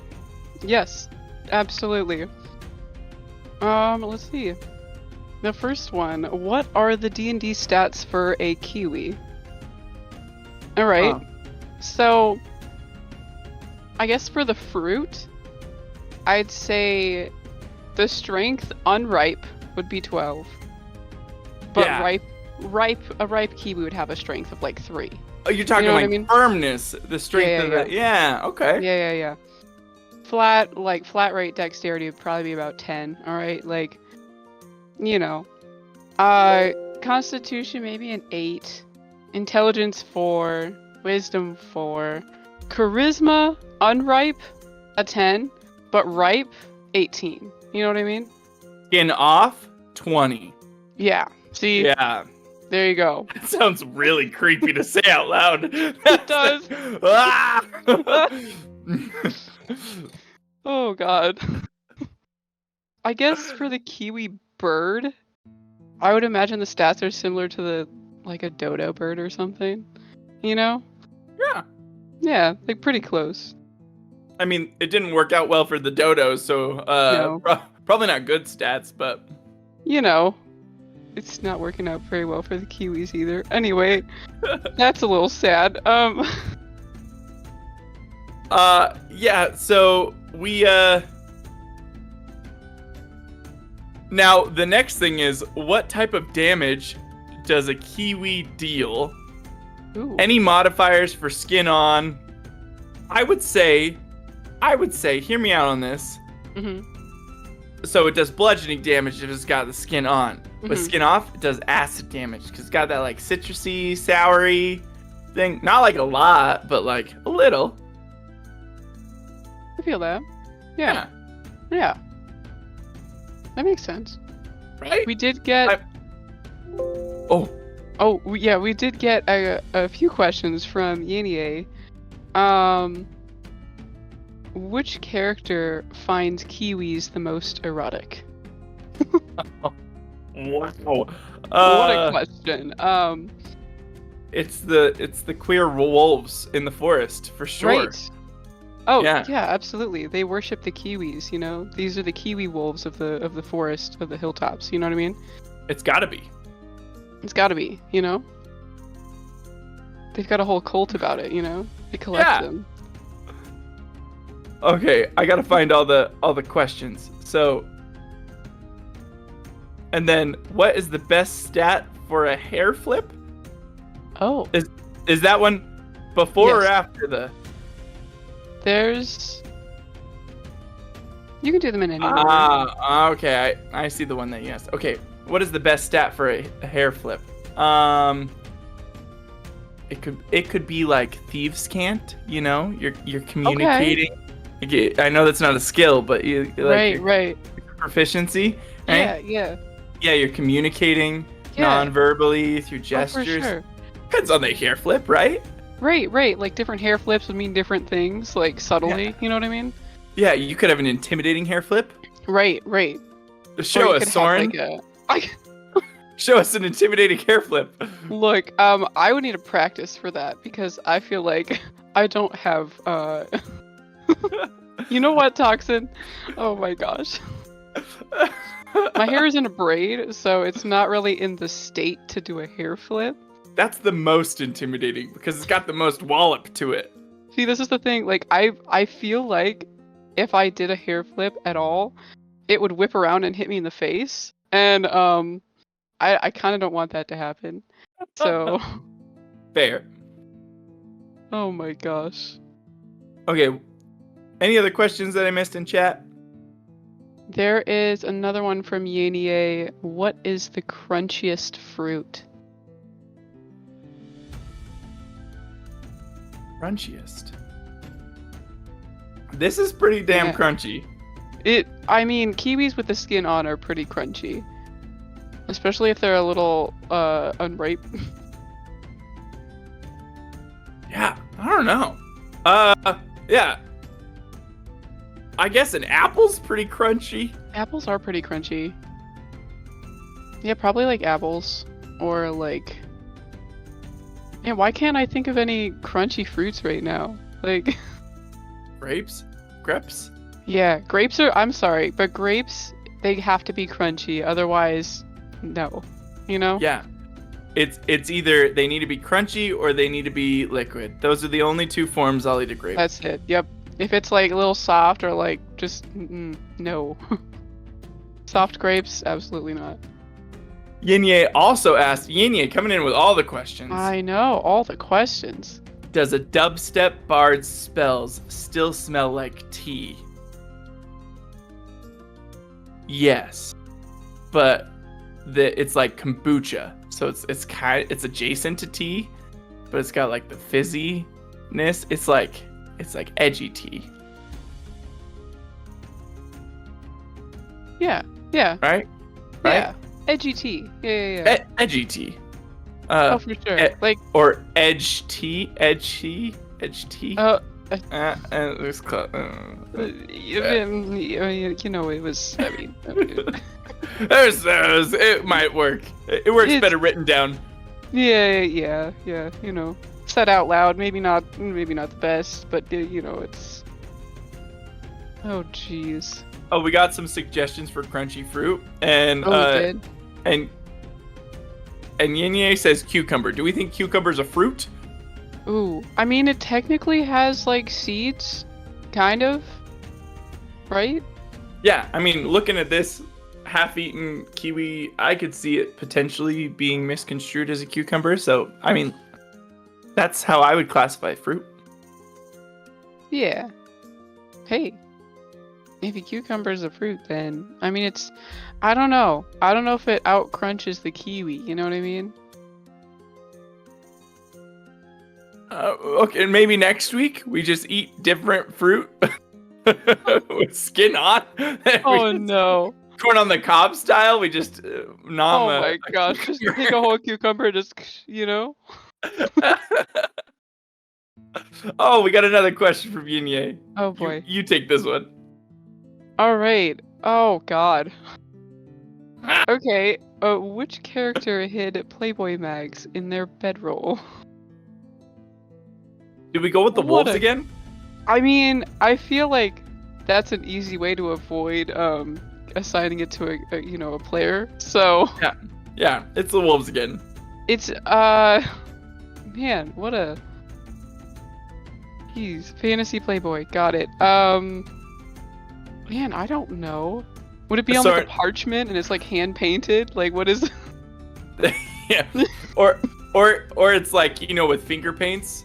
They just smear it and then they lay down. Like,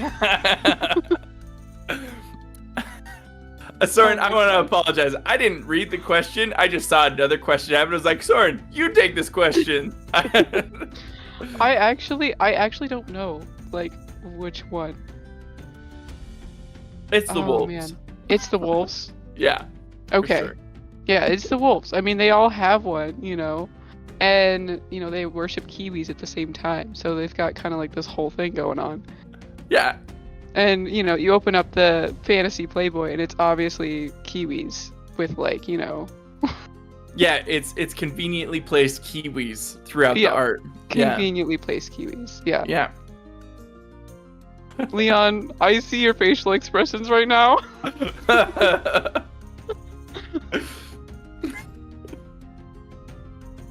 Oh my gosh. Double breaker, obviously Camille. Obviously Camille. Alright, you know what? Play Elf is like a classy version of Fantasy Playboy. Also double breaker. Yinye calls out Gaff. Yeah, Gaff's the one with the Fantasy Playboy. Yeah. 100%. It's canon. Gosh. That's the one. Yep, it's Gaff. 100%. Oh.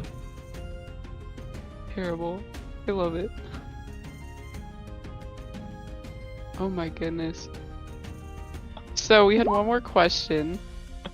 What is the skill check to peel a kiwi? Alright, so I feel like to peel the fruit, this skill check would be animal handling. Okay, come on. Wait, to peel the fruit, but not to peel the animal? Yeah. To peel the fruit, it'd be animal handling. Okay. Because I'll allow it. You'll allow it? I'll allow it. Okay. Yeah. But like for the animal, it'd be a survival check. Right. Classic. Right. Classic. Mm-hmm. What about nature to peel it? I mean, could use nature. Or just athletics. Just peel it with just like crushing it. Yeah. You know what? Yeah, athletics is better. Just drop kick it against the wall. Yeah, you drop kick it and it perfectly peels like the kiwi. Yeah. Terrible. I rolled a nat 2 to peel the fruit. A nat 2 to peel the fruit. Oh no. Oh no. Well, You get kiwi juice, but you kind of have to like lick it off the wall. Yep. Well, that's unfortunate. Yeah, Senior Monk, it did go a tad dark. Yeah. Sorry, not sorry. That's the quality content you show up for. We only provide two things: tad dark or technical difficulties. Yep. Those are the two There's things. there's nothing else. It's just that. Yeah, poorly timed jokes maybe, but that falls in the tad dark. Right. Right. Yeah. We are way over time. Oh. So I was not paying attention to the time. me neither. I noticed Monk was back, and I was like, well, it is 51, so we are going to start wrapping up.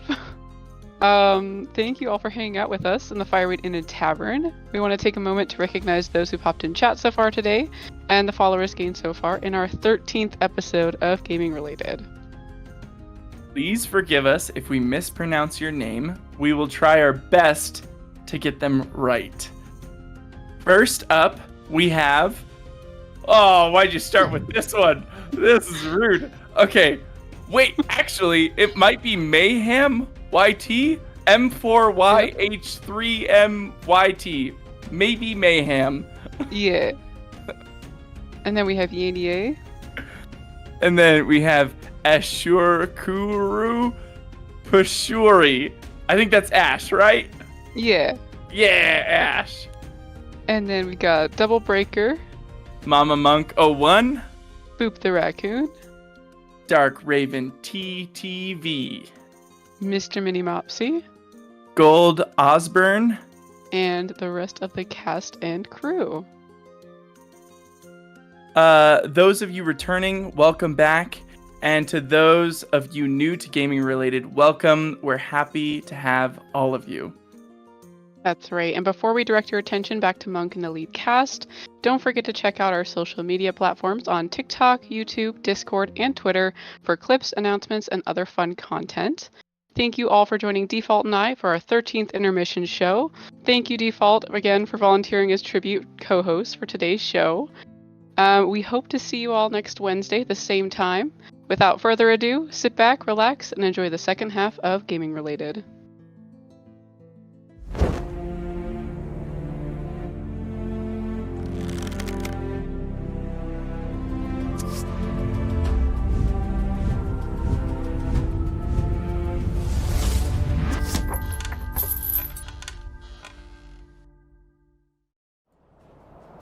And we're back. Good job, guys. Way to go, Robin.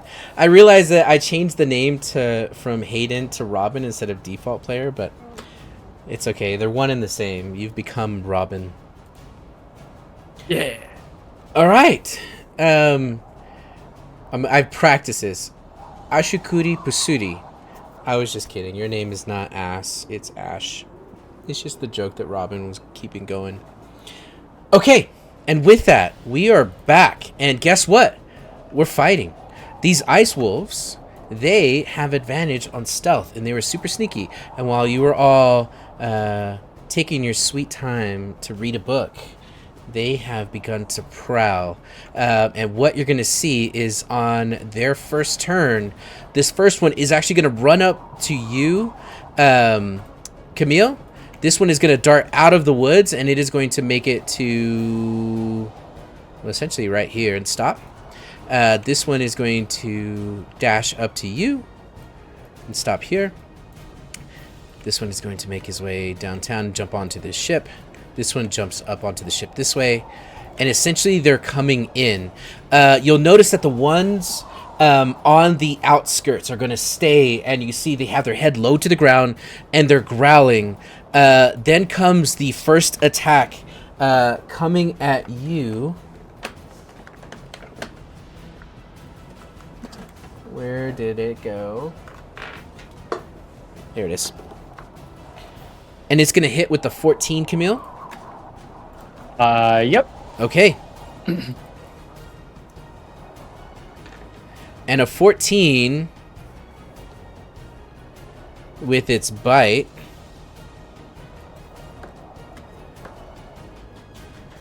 will do 9 piercing damage. And I need you to make a strength saving throw. Okay. It goes to try to knock you on the chest, and it tries to knock you backwards. But you are way too strong, and it doesn't happen. And with that, they have made their move. They've encroached on your territory as you've encroached on theirs. It is now your turn, Savvy. Looks like it's Hamish's. It looks like the ordering is messed up. Oh, you know what? I did not put it on the sending. Sorry, Hamish, your turn. All right. Okay. Here, I'll do that. There we go. Sorry. Okay, I'm gonna shoot at. Oh, jeez. Sorry. I'm gonna shoot at this wolf right here, Okay, shoot away. and I'm going to use my fancy new sharpshooter skill. Okay.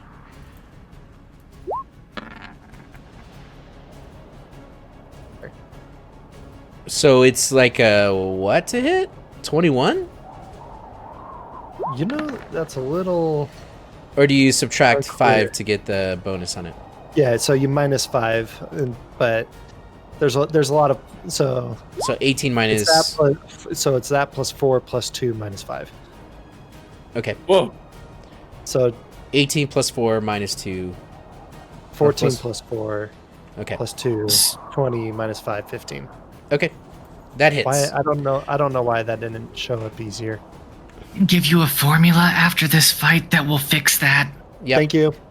Or I can give you access to a sheet and we can fix it between rounds. I can do that Alright. too. I'll do that. Okay. Also, But that does hit. all right. Okay, and then so just whatever the damage is plus 5 Okay.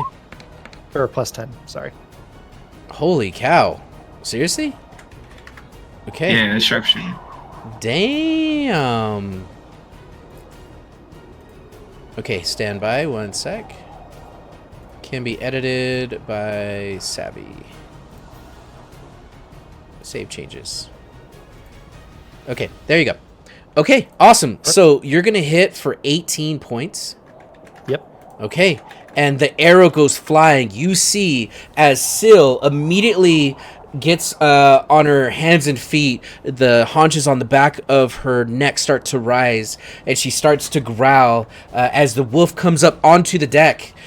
You unleash this sharpshooter bow or arrow, this longbow, and it catches it right in the chest. It yips and kind of falls backwards. Anything else? Yeah, I'm going to put Hunter's Mark on the one I just shot. Okay. That is the right order to do things. Okay, anything else? Yes, that definitely was 100% the right order. Okay, in that case, Savvy, it is now your turn. So, Savvy, intently focused on her studies, sees Hamish approach, shirtless, his coat flapping in the wind. When all of a sudden, he whirls about in the moonlight to fire an arrow. Beads of sweat glistening on his dwarven chest, which somehow is hairless for reasons inexplicably explained to me. I'm turned on. Take your shirt Oh, off. I in haven't real even. life, That's not even my Thompson, best please. work. That's not even remotely my best. I could do so much This better. I fanfic. promise you. Oh my gosh. I can promise you.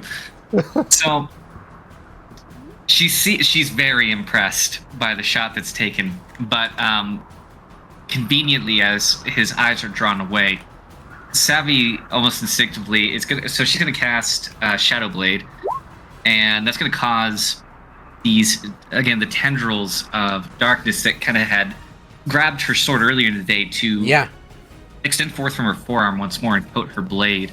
As she does, she is going to move to, see here, rather than bowling over Hamish, she's going to dart across the deck and then down, and she's going to end up about right here. And this was night, correct? It is nighttime, yes. Yeah, because it's nighttime, then it's going to be, and the only lights are the bonfires that are on not this deck of the ship. Am I correct to assume that this could be considered dim light? It is dim, yes. Yeah, that kind of feels like what it would be. So we're going to use Shadowblade with advantage. And because she stabs extra better now, it's with Elven accuracy, which is great. What the what? What the what?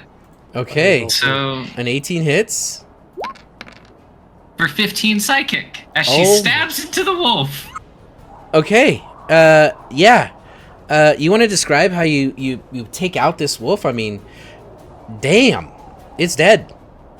It's dim light. So what's going to be interesting is that as she goes to stab into the wolf, these shadowy-like tendrils will almost pull, reach out, latch onto the wolf, and pull the blade into it. And again, what's interesting is it doesn't look like the blade really stabs into the wolf necessarily, as much as it phases into it. And as it withdraws, it is going to leave kind of a festering, shadow-touched wound to it. Ew. Yeah, it's gonna be great. It's great. So Okay. that is gonna be her movement, and that's her turn. Okay. Well, in that case, with that one being dead, Camille, it is your turn. Okie dokie. I'm actually going to disengage from this wolf Okay. and take a couple steps back. I think just to right there. I'm going to brandish my scythe and I'm going to use my bonus action to cast Hex Okay. on that wolf. And we'll give him disadvantage on the strength. Okay, I'm just gonna put this one on its head. That's the one, right? This one? Put me right there. Yeah, that's the one. Okay, that one has hex on it. Okay, awesome. Okay, Mercy, you are deep in a book as you hear the growling and you hear Syl, and then, of course, you see what just happened with Savvy on deck. A wolf has pounced towards Robin, is currently running through the snow, and you could see it has the same kind of effects that Syl had in the cave.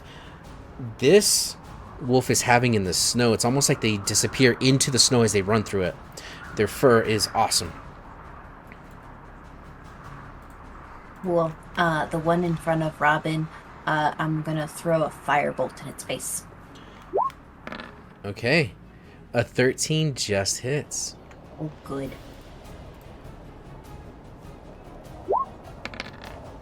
Yeah. Take my 1 damage. I will take that damage and I will eat it. Okay. Because it's spooked now because fire. Okay. Hold it. It's more of a spook tactic, like, get out of here. Come on, get. Go on, We get. don't want you, we don't Ed. want you no more. And it was the one next to Robin, right? Yes, this way. Okay. Got it. Okay. That hit. Anything else from you? Going to put the books in my pockets so that they are safe. That will be my bonus action. That will be my turn. Okay. Love it. Robin, you're up. Robin turns and starts to call to these wolves, these floofers that are approaching, and he's gonna cast Bane, and he's gonna start reprimanding them. Hey, bad dog, and the 3 on the northern part are gonna have to make saves. What kind of against save? my Bane. Is it a wisdom save? It's a charisma save. Okay. Well, that's just as fun. Where did my dice go? I need to change dice. These dice suck. Yeah, I don't like them. A natural 1. A natural 5. Okay. So they're all baned. Okay, so they all just get minus D4 on their I didn't read that. I didn't realize you could upcast it. Would you be okay with me upcasting it and Yeah. getting a 4th one? Yeah, they failed. Yeah, I'll upcast it and I will do this one that is further back past the one that's attacking me. Okay. Put one out in the tree line. Well, does that one look like it's about to approach? Because you said there are bunch. The ones on the outside are not approaching. The ones on the inside are. Then I'll do it to the one who's attacking me. Okay, so tell me again which ones you're doing it to. So you got the first 3 right, and then the one that's right next to me. Okay, so just this extra one. Okay, you got it. He's been beamed. On top of that, as a bonus action, I'm gonna do unsettling words. As I'm looking across and I'm saying bad dog, I pull out a different book that I found in the captain's quarters and I roll it up real tight and I turn around and I boop him on the snoot. And I say, "Nuh-uh, bad dog," and I boop him, and he is gonna get a -6, or a minus D6 to his next attack or save. Okay. Or maybe it's just the next saving throw. Let me just reread this. Just the next saving throw. But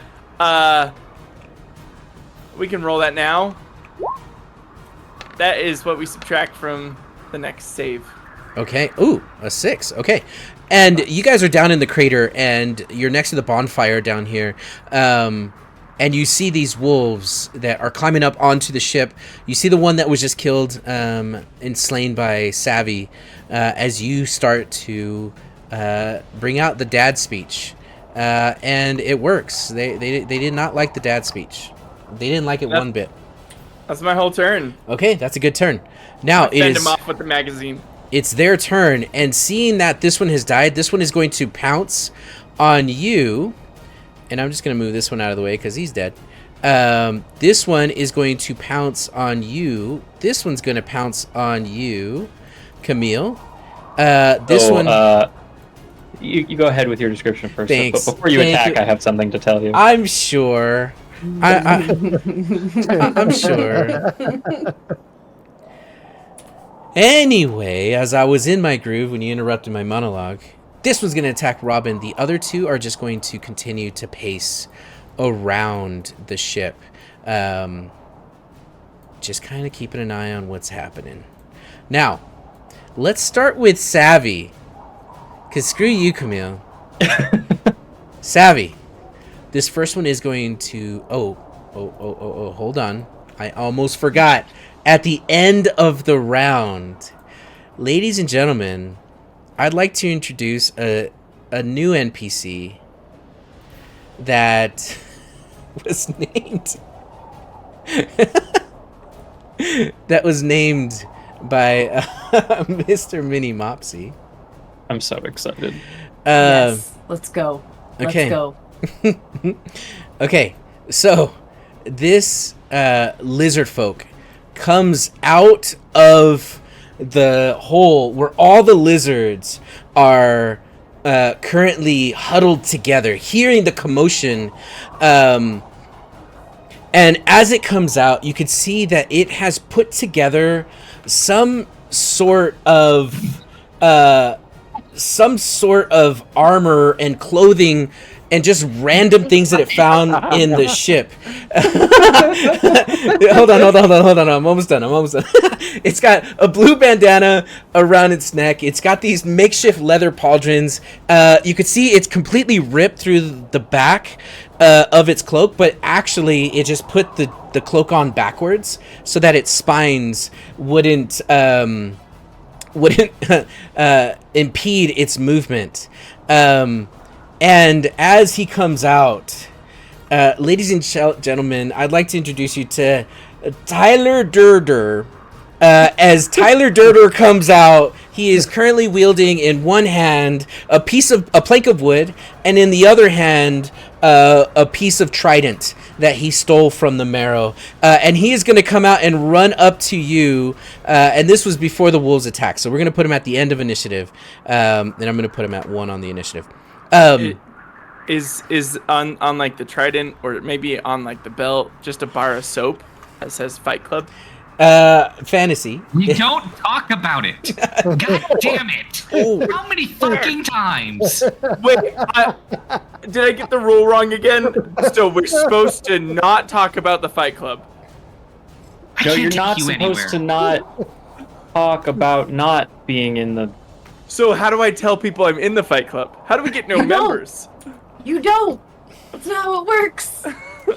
Tyler Durder, everybody, comes out, and he is going to multi-attack the first one. As a matter of fact, you know, he's smart. I'm gonna give him flanking because he's awesome.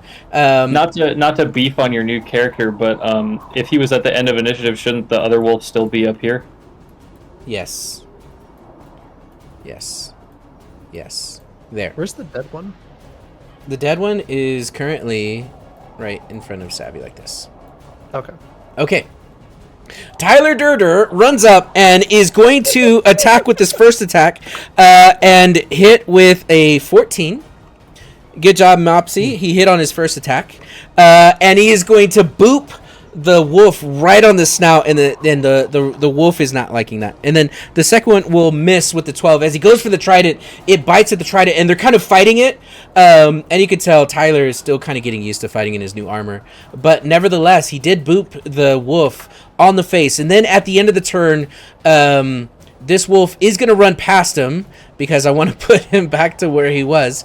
So this is an opportunity attack. That's what it sounds like. Tyler Durder. Come on, Get him, come on, More Tyler. Tyler. Tyler Durder is going to take an attack of opportunity, and with the trident hit with a 15. And the trident goes into the back of the wolf, and the wolf yips as its tail goes between its legs, and it starts running towards you. He is going to take from that some piercing damage, and then he's going to pounce on you, Savvy, and it is going to hit with 16. Nope. Oh, and it misses. All that work to just look lame. Yeah, whatever. Anyway, now Do you want more disappointment? Go to Camille for more disappointment. Camille, I turn it over to you. Camille. Hi. Two wolves are running up to Yeah. you. So as the one I hexed gets within 10 feet of me, I get to make my Polar Master attack. I don't care. So that, all right, that's What happens? rude. Let's see. Nothing. I He blame lives Giggles to for that one. bark He hyped it another up day. too much. You pulled I'm it down. sorry. I'm Too much hype. sorry. How you like them apples? How you like them kiwis? We've learned I'm from our gonna make mistakes. you regret this so hard. Okay, Turn. it's not your turn. It's my turn. And the wolves are going to use their pack tactics. And guess what? That gives them advantage. So the first one is going to hit you with a 19. Did you? Yeah, there's your D -2 from that. Thanks, Robin. 17.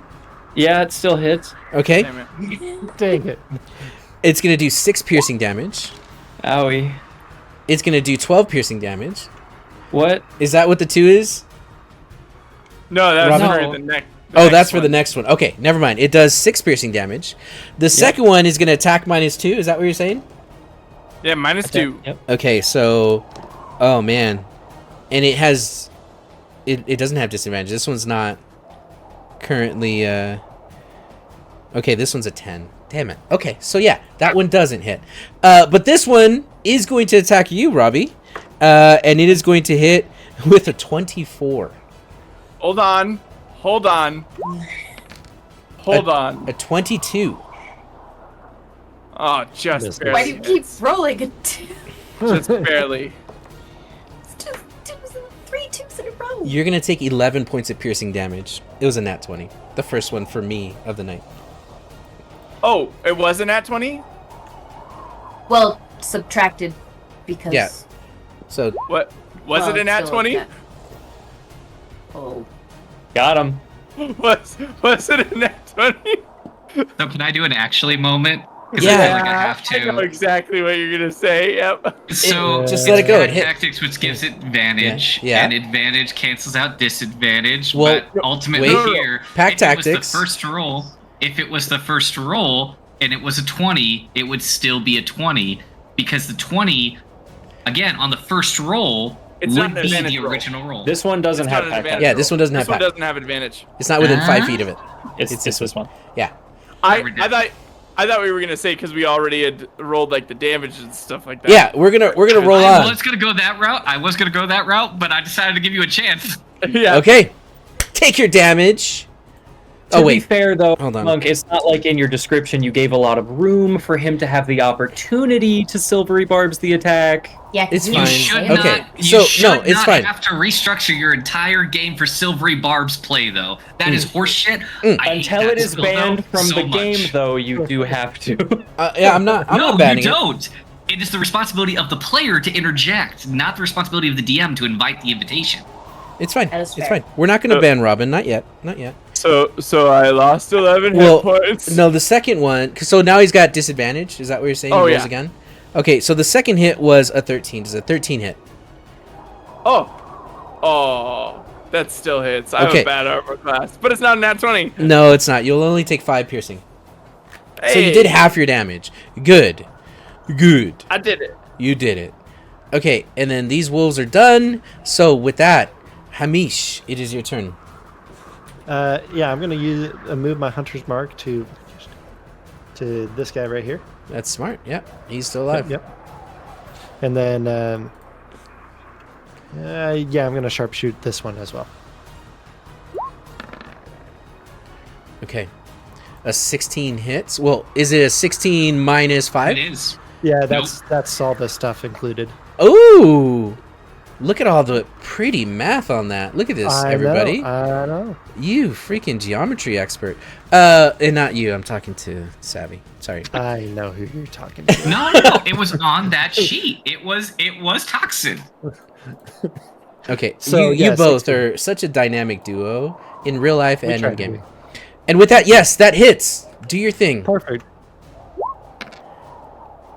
Okay. Okay. So Oh wait, it rolled twice because I clicked it twice. That makes sense. okay. So you're saying it did 17 damage before Plus- Hunter's Mark? Correct. Okay. How do you want to kill this poor thing? I want the arrow to go right between the eyes. Oh. Okay. Yeah. That happens. It goes right Yeah. between the eye, and it doesn't breathe after that.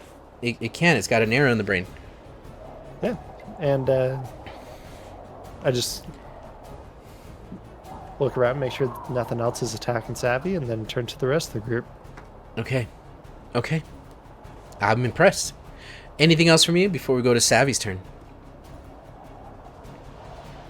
No, I'm good. Okay. Well, Savvy, now it's your turn. So, Savvy goes to stab into the next one, but another arrow definitely drops it. And again, Savvy looking back at the shirtless Hamish in the moonlight, listening, standing astride. You know, I imagine that he's at the top of the deck, standing atop the stairs. You know, 1 foot on the lower level, 1 foot on the upper level. So he has this nice power stance going on. The bow drawn taunt, and it's just like it's a very alluring kind of sight. His hair His- bellowing in the wind. Yeah. I mean, it's trying. It's trying. Who's frozen? Not me. I'm melting, man. So It's getting hot out here. I'm There not must be even some trying toros yet. in the atmosphere. I'm not even trying yet. So, Savvy, though, on the other hand, takes a look at the wolf, and there's a look of disappointment on her face as she goes to stab it, and it drops dead with an arrow. And she looks back. Okay, that was a good one. That's a good job. That's a compliment. And what she's going to do is she's going to step forward 10 feet, and then she is going to use Host Passage. And she's going to poof to here. It looks awesome. You It do the looks poofing. awesome. You do the poof. Yeah. Should Yeah, I shoot that wolf? She steps Absolutely, you should. Yes. She steps into nothing. Again, she kind of pops out beside this wolf, and she's going to attack it. And she's going to swing with her sword. Okay, do the swinging. With Okay. a 22 to hit. A 22 hits. A 12 does a lot of damage. Oh, wait. Well, I take it back. Hold on a second. I need to roll an extra dice of damage. I need to roll an extra 1d8 for that. Stabby dur. It's 18. It's 18 psychic damage. Oh my gosh, that's a lot more than I was thinking. Okay. So, Yeah, it's 18 psychic. okay. I clicked with longsword rather than shadow blade, Okay. but same to hit I modifier. love it. When when she gave me the name, she's like, here it is. And I was like, oh, it's got an apostrophe, like it's a lizard name. Like, I was like, Tyler. I was like, oh, that sounds lizardy. And then I read the last part, but not until I announced it. His name's Tyler Durden. Okay. Okay, and it is looking in bad shape as you come down, as you bamf out of nowhere. You all have seen this happen with the giant mushroom and now happening out in the snow. Anything else from you, Savvy? Nope. Badass turn. Camille, you are being flanked. What are you doing? Yeah. Sorry, my brain just melted for a second. Yeah, I'm gonna cast Armor of Agathis on myself. Bring back that bone armor. Yeah, the bones come out. And then I'm going to take a little step over here. Would you like to take an attack of opportunity? Yeah. I mean, I don't want to, but I mean, wolves be doing wolvy things. Wolves be doing the wolvy thing. It's a 16 to hit. That hits. Yeah, go ahead. Okay, 3 plus 6 points of piercing. Go ahead and Total. take 10 points of necrotic damage. Mm. And then with my reaction, I'm going to cast a fancy new spell as the blow connects and cracks some of those eldritch bones.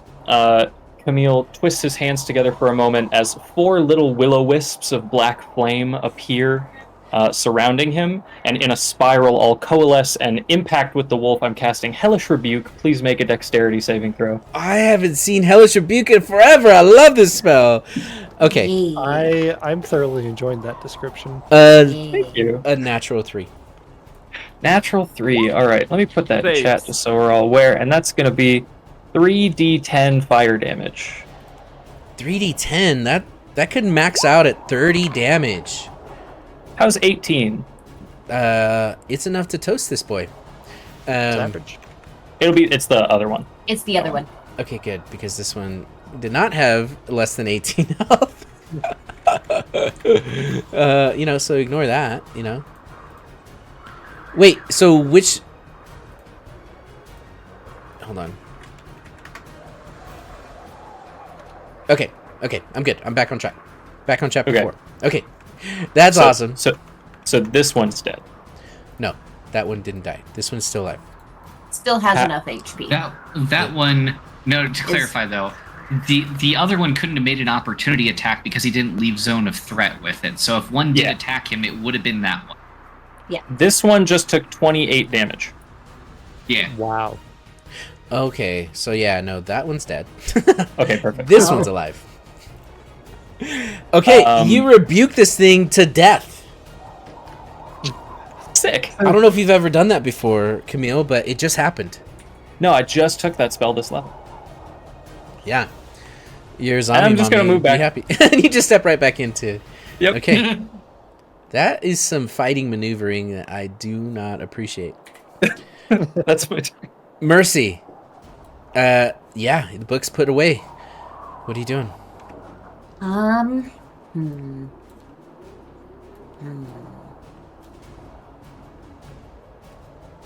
Yeah, I'm gonna do it. So I see that a few of them are circling us. So I'm going to aim at one of the ones that is further away. Okay. Kind of more as a, like, you have chosen a poor fight to pick. This one out here on the top of the berm of the crater, outside of the crater. Okay. Casting Ray of Sickness. Ooh, gross. Okay. Beautiful. It's a spell attack, so 13 hits.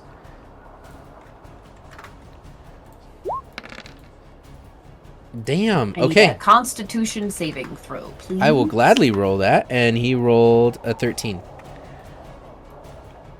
He fails. Okay, so Yes, he does fail. Okay, so he takes the full 12. Anything else happen? Nope, that's Okay. it. It immediately hang on, sticks let me it. double check it. Okay. It's the first time I've ever cast this spell. Okay, make a Oh, they're poisoned. range. It's also poisoned. Okay, good to know. Poisoned. I will put on the poison attribute. I'm gonna put. That A little means plant. Disadvantage Yep. on Yep. all the things. Okay. Good turn. It is going to stick its nose into the ground and start to scratch at its face, trying to get this thing off of it, the ray of sickness. As it starts to cough up blood, it does not like what is happening here. Anything else from you? Go on, get. Go on, get. Go on. Robin, your turn. You hear her say, go on, get. With the rolled up newspaper in hand, Nice. in between him and the doggo, he circles around, and he's gonna give it one big slap, and that slap is gonna sound in some would describe thunderous boom in the surrounding area. It could be heard from 300 feet away. Oh no! I thunder. No. I thunder this one. We need more pelts. That's why. We're on the Yeah. we're on the top of the mountain. Any avalanches will just be pushing snow away from us. This or is just we're a going dam. down the mountain. Okay. I love what is about to happen here because every time you cast this spell, something happens. Every time. Every time. Yeah. Now I did position myself. I'm hoping for the wolf to fly into the fire. I know sure. that's a big ask, but No, I'm sure. And also everything that's unsecured and all the work that Camille has done to board up these boards. no, it's not going to affect any of that. I can draw the shape. It's a 10-foot cube. It doesn't turn that way, but it's a 10-foot cube right in between. Well, let me rotate the cube. It will. Yeah, I'll fit that right in there. So the dog's gonna go flying at me.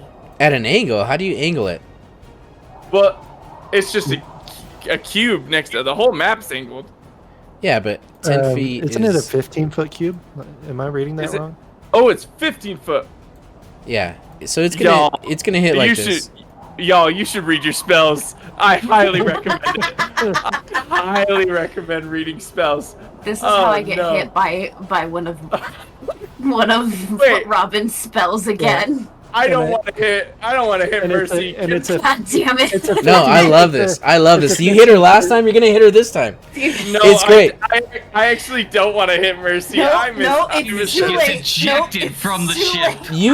You took your hand off the piece. It's going. It's happening. It's too late. Let it happen. It's Absolutely happening. not. I hard veto this. This is.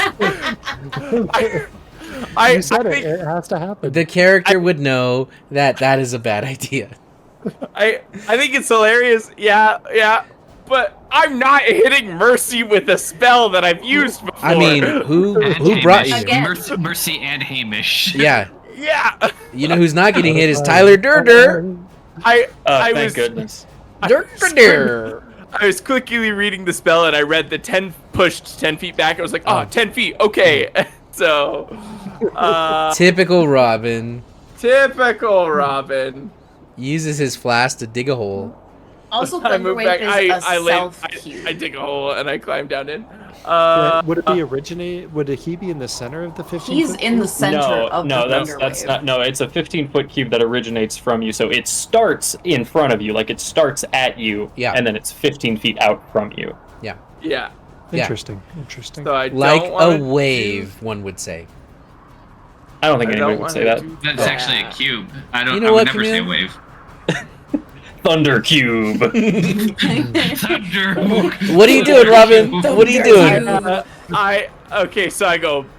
I think of that and I think how glorious it would be. I think how I would throw this thing, and then I go, bad dog, and I vicious mockery him. Okay. Now with you insult the dog. yeah, no, dogs get insulted when you do that. When you say that to them. They do. A He has to do DC. DC 14, and he has a -6 to this save. Hey, everybody in chat, that's a wisdom save. Hey. He doesn't have the penalty Is that- anymore, though. Is that the first tonight? I That think doesn't so. feel. It is. Yeah. Yes. Oh, Man, Yep. what's and wrong? somehow still my cups are empty. I don't know how that works. Okay. Wait, Camille, why doesn't he have the penalty? Last sentence of unsettling words. The next saving throw it makes before the start of your next turn. Okay. Okay. Reading abilities and spells is wild, y'all. It's okay. It's hard. As long as your camera's working and your It's a graphics lot. card is It's a purring, lot. I'm good. Okay, so Finally started to fix my technical. All right. You're the worst. nice. I see what he did That was there, good. yes. It succeeded, Robin. It succeeded. It succeeded. Okay, fine. Well, he takes no damage. And nothing happens. Nothing happens. I award you no points. Afterwards, Tyler comes running, jumps over the fire, and he's gonna land right here. Right And in the fire. he lands right in the fire, Mopsy. He came and went. It was a good showing. No, he. That's what 15,000 gets you. Yeah, 15,000. He falls in the fire and he burns. He is going to hit with a 14, and he is going to, with advantage, he is also going to hit with his trident. And as he goes to swing away, he is going to stick this trident right down into the chest behind the shoulder of this wolf and kill him. And you're going to see that he's starting to be covered in snow, and he's really starting to get like in the groove of his armor, and it is badass. And I keep saying that, but guys, I didn't say it was badass. This is all Mopsy, so you gotta love this character. It 100% is badass. Thank you. You know, here's the Better than thing. Gaff. I feel like my hand is being compelled. I feel like I need to murder Tyler. No! Tyler, Listen. Tyler You called was- him awesome. I was on the fence, and then he I stole know. my kill, and you called him Thank you. badass. So Thank you. Mopsy, help. Okay. Let's kill him. It was the wolves. The Okay. wolves did it. We can make it look like an accident. On their get turn, him. the wolves run and dash off the map as they get the heck out of dodge. This one will stop at 100 feet. This one is going to run No, it doesn't. at this direction. This one is going to disengage, but that means he can only get 50 feet away and not his dash. Whoa, whoa, whoa, whoa, whoa, whoa, whoa, whoa, whoa, whoa, whoa, whoa! But he did, Whoa! I don't like that. I'm gonna Hamish. come after him still. Hamish, it's your turn. all right. So one of the benefits of sharpshooter is that I ignore half and 3/4 cover, That's good because they're running for cover. and I'm going to shoot at this one. Which one? This one. I pinged it. Sorry. Okay, pause this freaking game. I just noticed at the bottom What of the map. the hell is this? Toxin? Explain? Junior Monk, explain? Wait, what? Why does it say F the It's establishment green, of which Taco means Bell? it's toxin. Yeah. I didn't say Taco Valid? Bell, though. Valid. You guys. The How long has that been there? of a long time. It's been there for probably an Fantasy hour or Taco more. Bell. Okay, you are sharpshooting. And I'll tell you what, Hamish, this reminds you of once upon a time when you were chasing and stalking an elk in the middle of the woods that Ashrin challenged you to do. Does your arrow ring true? Let's see. All right. Sharpshooter. Sharpshooter. Yeah! it. Oh, damn it! Dang It was on it. the 16! It was on the I 16. sucked. Ah! I've been lied to. Your math don't math now, does it? Yeah, it did, but you didn't hit. And Never did. Still, chase it. Oh, I've heard this one before. Okay. Still's going. Okay. These wolves run 50 feet per move. They are fast boys. But she takes off. Does she dash? Yes, she does. Okay. She catches up to this thing as it is running, and you see her glowing in the moonlight, and you see it disappearing in the snowlight. Okay, she dashed to get there, right? Yep. Okay. All right, and then it is your turn, Savvy. Yeah, so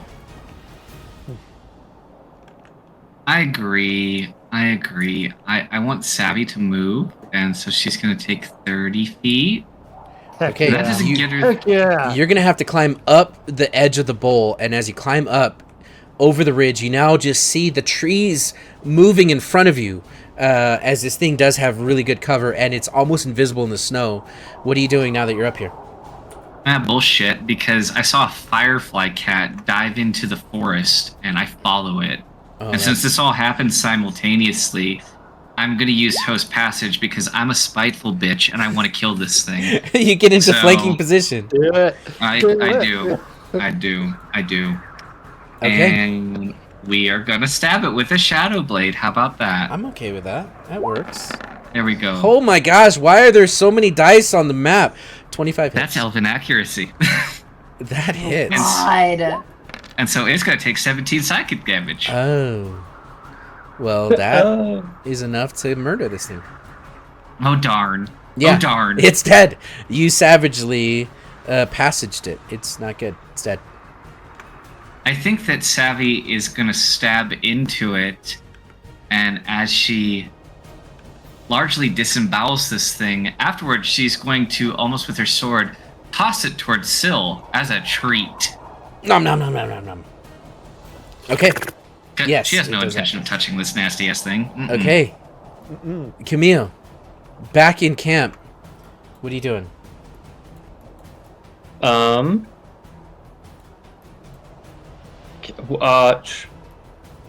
guess running that way also. Okay, you start climbing up the bowl.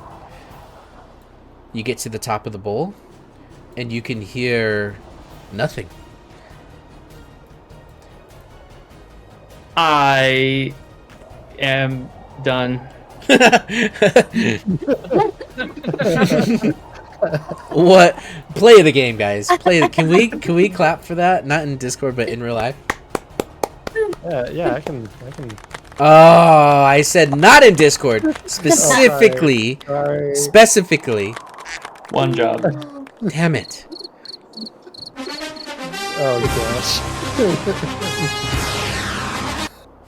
Fuck that, take a shot. Guys, we can't do that. You can't do that. This is episode 13, everybody. Mercy, what are you doing? Please help us. Please help us. Mercy's gonna be like, I don't know if I can actually still understand me now that I think about it, because I don't know how much time has passed since I've been doing the thing, but you should probably go back where it's warm with everybody before you freeze to death. She's speaking to Tyler. Tyler Durgadur says, we have to do everything we can to protect the clutch. And you're going to see he's getting ready to sprint. He gets into like his sprinting position. Nope, you should stay close to the fire. I don't hear any other I'm noises. on fire! And he kind of stretches out his backwards jacket. How about this? Make a persuasion check against Mopsy. Mopsy, if you can roll a d20 and add a +3 to it, please. Goodness. I'm Okay. so uncertain how to feel about Tyler. Hang on. Oh, a 15. Okay. Okay. You Yes, know how I Mopsy. Go to Google /roll d20. We should add that mod. We're gonna do that. That's on my to-do list. Oh, just a roll command? Yeah, roll command. Yeah. Because this is Mopsy's character, not mine. I didn't come up with the personality. She did with the name. Uh-huh. Anything else you're doing on your turn? I mean, Mercy's more keeping an eye out, but no, she's not gonna leave the area just in case any other wolves are hiding and they're going to be like surprise attack type situation. Yeah, sneak attack. Got it. Mhm. Okay. Okay. Well, in that case, it is now your turn, Robin. Okay. I'll pin that. You won. Not Oh, you, my bad. Mopsy. Not you. I had to sneeze, so I muted myself. So No, you're I'm good. sorry if I was talking. So I looked at Tyler Durder and I say, maybe in a voice that's not Robin's, but maybe it's a voice of young Brad Pitt, and says, "It's only after you lose everything that we're free to do anything." And then I turn around and I start to waddle through the snow towards everyone that ran away. Okay, you for some reason can't make it up the bowl. Like, it's way taller for you than anyone else. No, I'm kidding. You get to the top. 30 That's feet. weird because I'm already up there. Yeah, no, you trudged. So I can go a little bit further. And I look to Camille and I go, "How's that Tyler Durder guy? Pretty cool, huh?" Who? It's the lizard guy. Him and we were hanging out earlier. We chit-chatted. Uh-huh. Yeah, it's pretty cool. Probably somebody we'll want to keep around. Maybe a long-term non-party concept person. Yeah, an NPC, if you will, just a sort of. Yeah, it was a little jumbled and difficult. We're always gonna need a quartermaster on our ship turned sled. And your 6 seconds are up. Good turn. Tyler, I run 30 more feet. We have an awkward, like, we neither of us know how to finish it, so he turns around, arms straight at his He just runs starts into the forest. Tyler is going to say, okay, you got this. And he is going to pick up this wolf onto his back, and he is going to carry the wolf into the den. Make sure it stays clean. I'll help skin it later. He gives you a nod, and he leaves the stage. Stage exit to the left. Tyler Durder, everybody! Tyler Durder, everybody! And on this wolf's turns, they are going to dash off the map, which means you are out of initiative. Now, hold on. Okay. I know what you're going to do. I know it. No, you're From fine. where you're standing. What are you doing? Do you guys want to pursue? No. No. Yes, I do, I mean, but yes. I won't. I'm just saying, the more pelts we have, the easier it'll be to keep the lizard folk alive. You have. That's what I'm 4. saying. You know, and here's the thing. I applaud the optimism where you think that they're going to live. I applaud that. I returned to camp. Okay. I'm gonna have Syl just Drag it back. drag it back. Yeah. Okay. So. Syl's just a happy kitty, just prancing. Yeah. holding- Yeah. holding. Her paws are opened up, and she's used to walking in the snow now. Yeah. She's killing it. Oh, was that a joke? Because that was a good one. Oh yeah. There we go. Okay. So, you now have 4 pelts. Good job, guys. Perfect. Yeah. What are you guys doing now? Now that you're out of initiative. Arriving Mercy goes back at- to reading. Yeah, I was gonna Mercy say. literally just sits back down and goes back like, okay, that's over. Time to go back that to was this." a weird 5 minutes. Yeah. You're Not gonna. even. Like it was like a minute and a half, like 20 yeah, seconds. Yeah, no, she literally just sits back down and is like, that was a waste of my time. Oh my gosh. This. Okay. Kuraz is gonna come out, and as she begins to speak, you'll you touched the bud again, right? I did, yes. Okay, you'll understand her. She's gonna say, "Thank you. You've made us all safe, and with the fire, we can stay warm.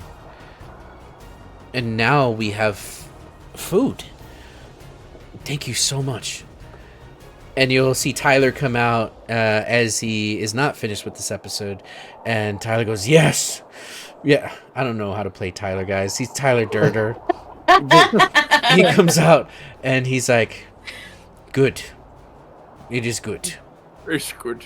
It's I did good. that. Can I we did understand that." him? You can't. Mercy can. I'll stop deciphering and we'll relay what she is saying and what Tyler is saying. I desperately run to the orb, and I palm the orb, and I come running back. Okay. You tell palm them the to hold orb. open the leg so that they can get a channel open for all the organs. You palm the orb and you expect to do a dex save, but it doesn't even blast you. But you do comprehend languages. I'm gaining an immunity as I'm running back. No, it's running out of juice. I told I'm you shock-proof. I'll never die. Okay. Oh, that's a bad idea. Last time somebody did that, they tried to run across a rope. Died. Hey, No. no. He put on a good show. We are not going to shame him for that. I will say, you put on a good show. The one time it did not go well, I jumped. I did, in fact, run across that rope, Hamish. Thank you very much. Wait, meanwhile, what I'm was the story fighting. honestly? You still almost died. Did I die, though? That's a valid answer. Yeah. I said almost died. I need to know which among us is going to join me and watch, because clearly we cannot be trusted to maintain our presence here without disruption. They were the first. I doubt they will be the last. Well, I am willing to stand watch. Who will join me? If you're doing watch right now, I'll do watch. I still have these bolts to clean, so it makes sense. Mercy stands up and starts pulling stuff out of her pockets. It looks like some tripwire and like little bells and stuff like that as she sets up alarm. Ooh. Nice. I like that. So it makes a 20-foot cube. That's a decent cube. That's a good cube. That's 5 more than 15, right? Yeah. It's also 5 less than 25. Good job, Monk. Thank you. I do math sometimes. So the cube's probably going to be, so it's definitely going to cover the entrance of the, their little hidey hole cave. Hello?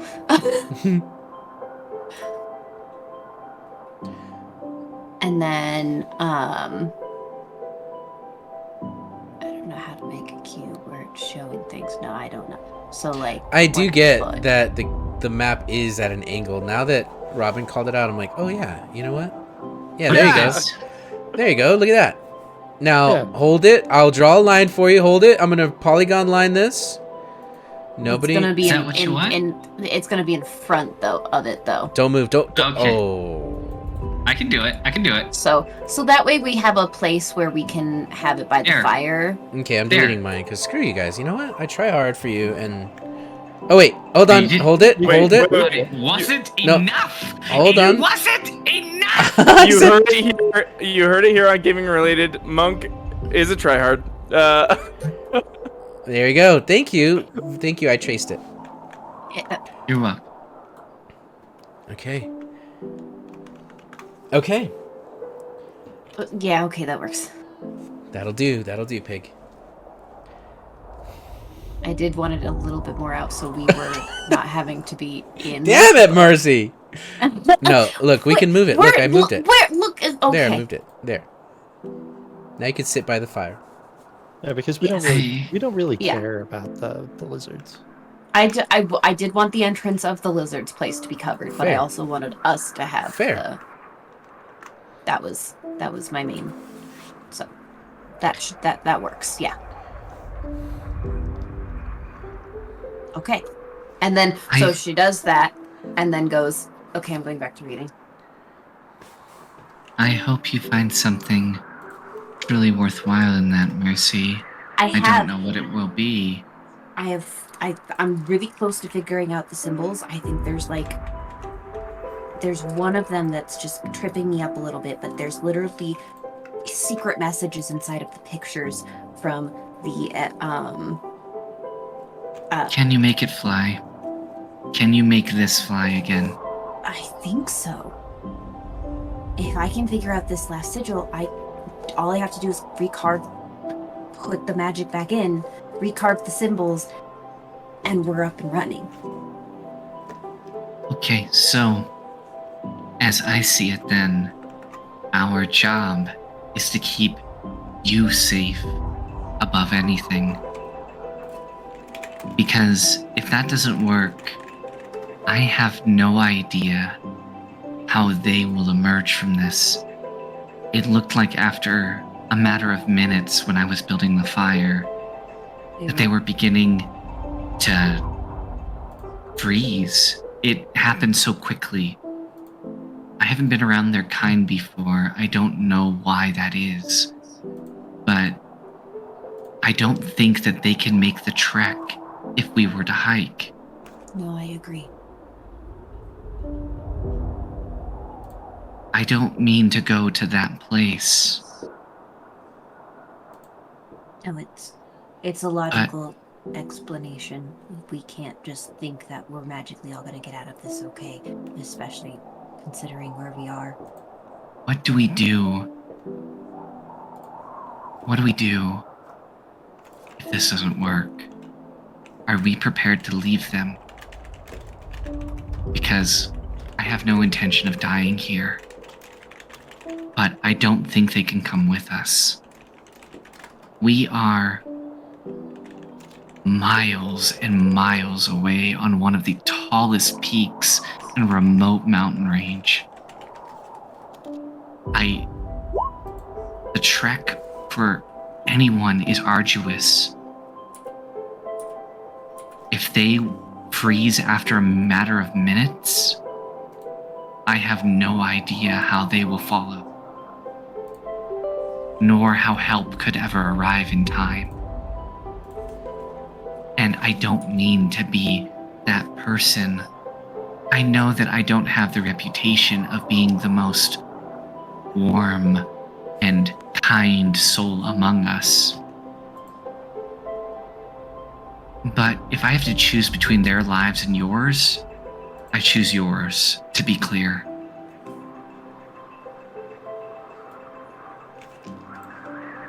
That's what I feel. How do you? I want to try to get the ship up, if we can. After that,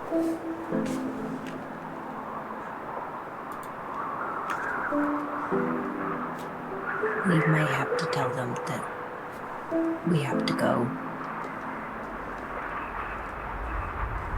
But, I mean, Camille, this was... it was your decision. It was your request to have them brought with us.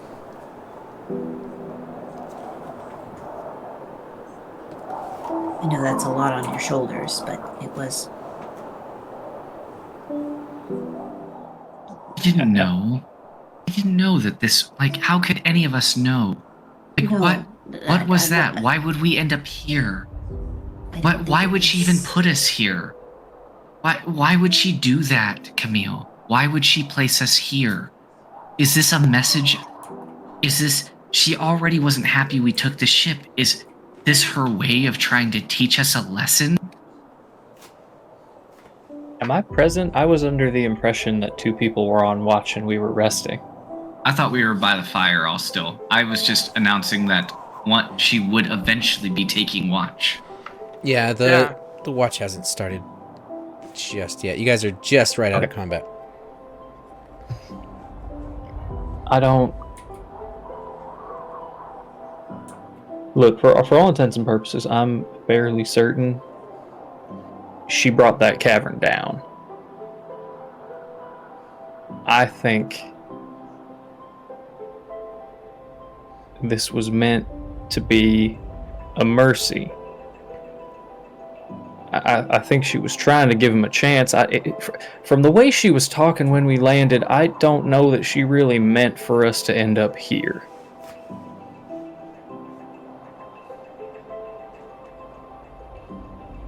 All I'm saying is that if we, and I do mean this, Mercy, if you can get us to get this thing even a little bit further than where it is right now, if we can get it to a place where they won't freeze to death, if we can limp it along to where it crashes down in a forest instead of a tundra, I think that is ideal.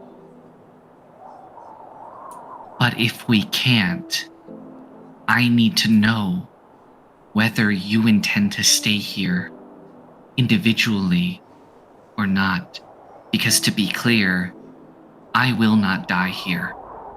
I will not stay on this mountain to guard a people who require warmth constantly to move, let alone to live. If it comes down to me or them, it is not a question to me. And I hope that does not mean that it is at the cost of you either. I hope that, Mercy, you can get this to move. But if you can't, I can tell you, I aim to hike down the mountain, with or without them. Well, the way I see it is that cavern came down. And if it didn't, those squid shark people are gonna kill them all. They're living on borrowed time. Borrowed time, as far as I see it, that Camille, you gave them. If we can't extend that time any further, if they're at their borrowing limit, I agree. I think we leave. If we can fly them out of here, great. I say that we should try our best, dedicate all of our resources to bring that Tyler guy along. He seems pretty chill. Not literally. If he's chill, he will die. He seems pretty cool. Not cool. Okay. They don't seem to like the temperature now. No, but we should keep that Tyler guy around. Very helpful in a fight. I get good vibes.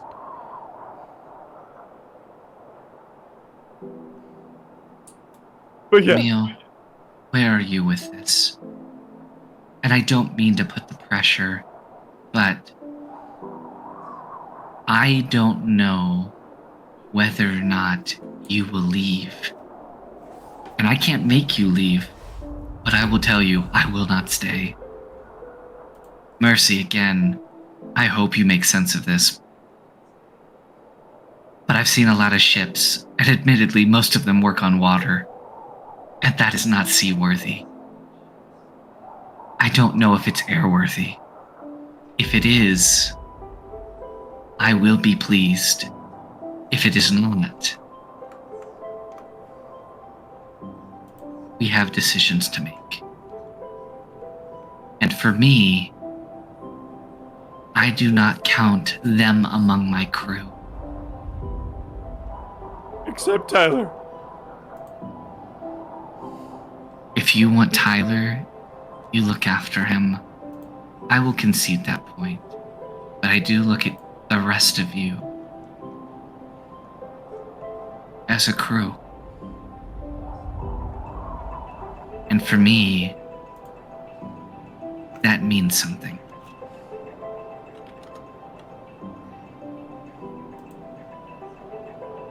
I wouldn't, Savvy, I would not let you hike down this mountain alone. I think myself an optimist, but just to make something clear to you all, I'm no fool.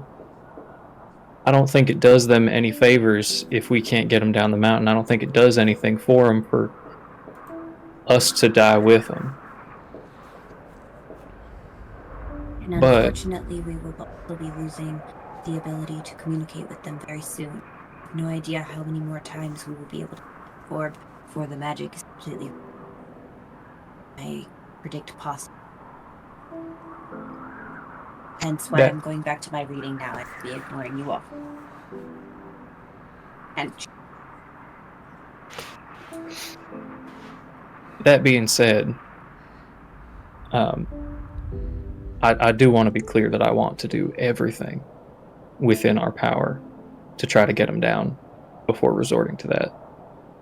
I don't mean to leave them here. I hope you know that.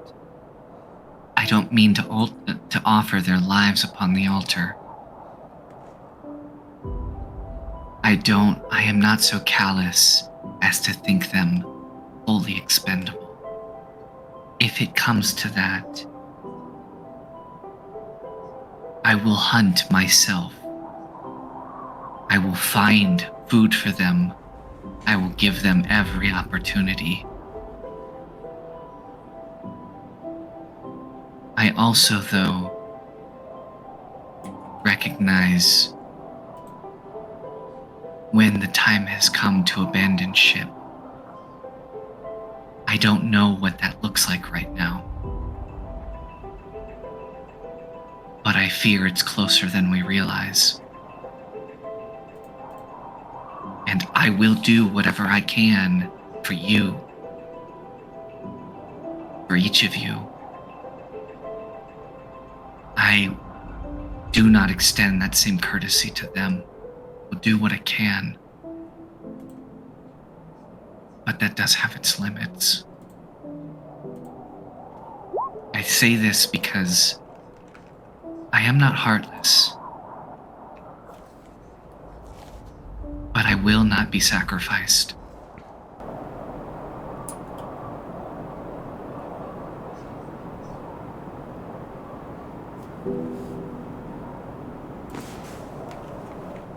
Are you all going to, as the night starts to progress, take watch with the lizard folk, or are you going to have them just stay in? Because Mercy,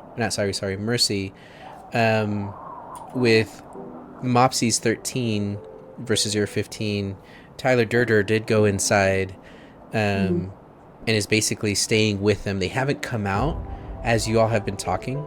So what is your plan for them, Mercy? For what do you mean? For the lizard folk.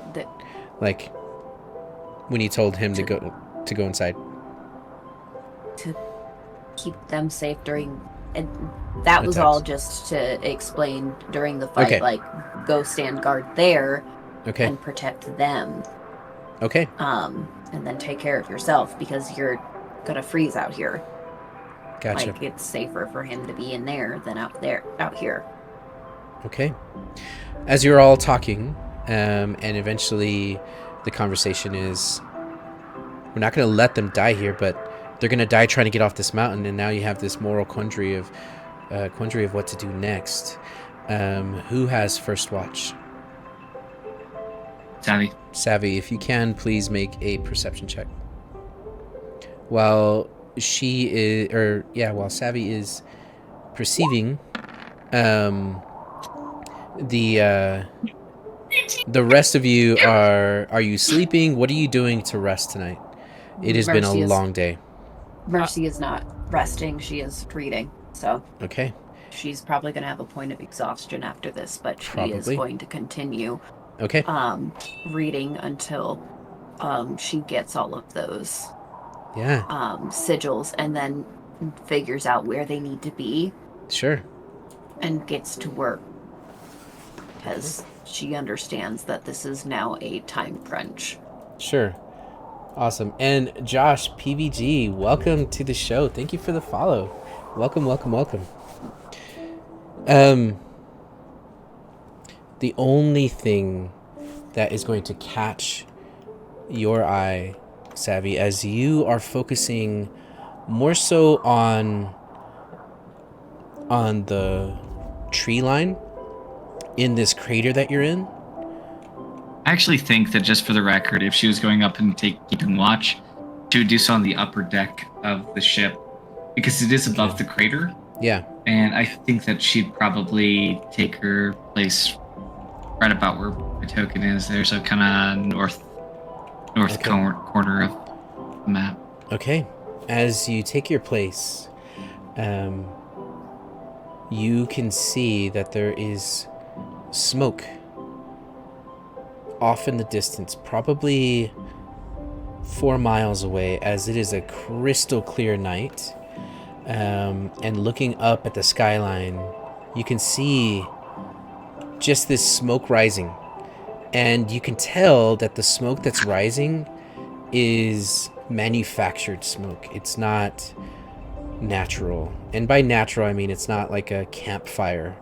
It's thick, and it creates a silhouette on the very bright sky as the many moons are kind of lighting up the trees around you. And it's off to the east, about 5 miles. The rest of your watch goes without anything else happening. Robin will be resting in with the lizard folk, sharing a hand of cards with Mr. Mini Dirter. I'll be, with Tyler Dirter, I'll be playing cards. Okay. And you did touch the butt. Oh yeah.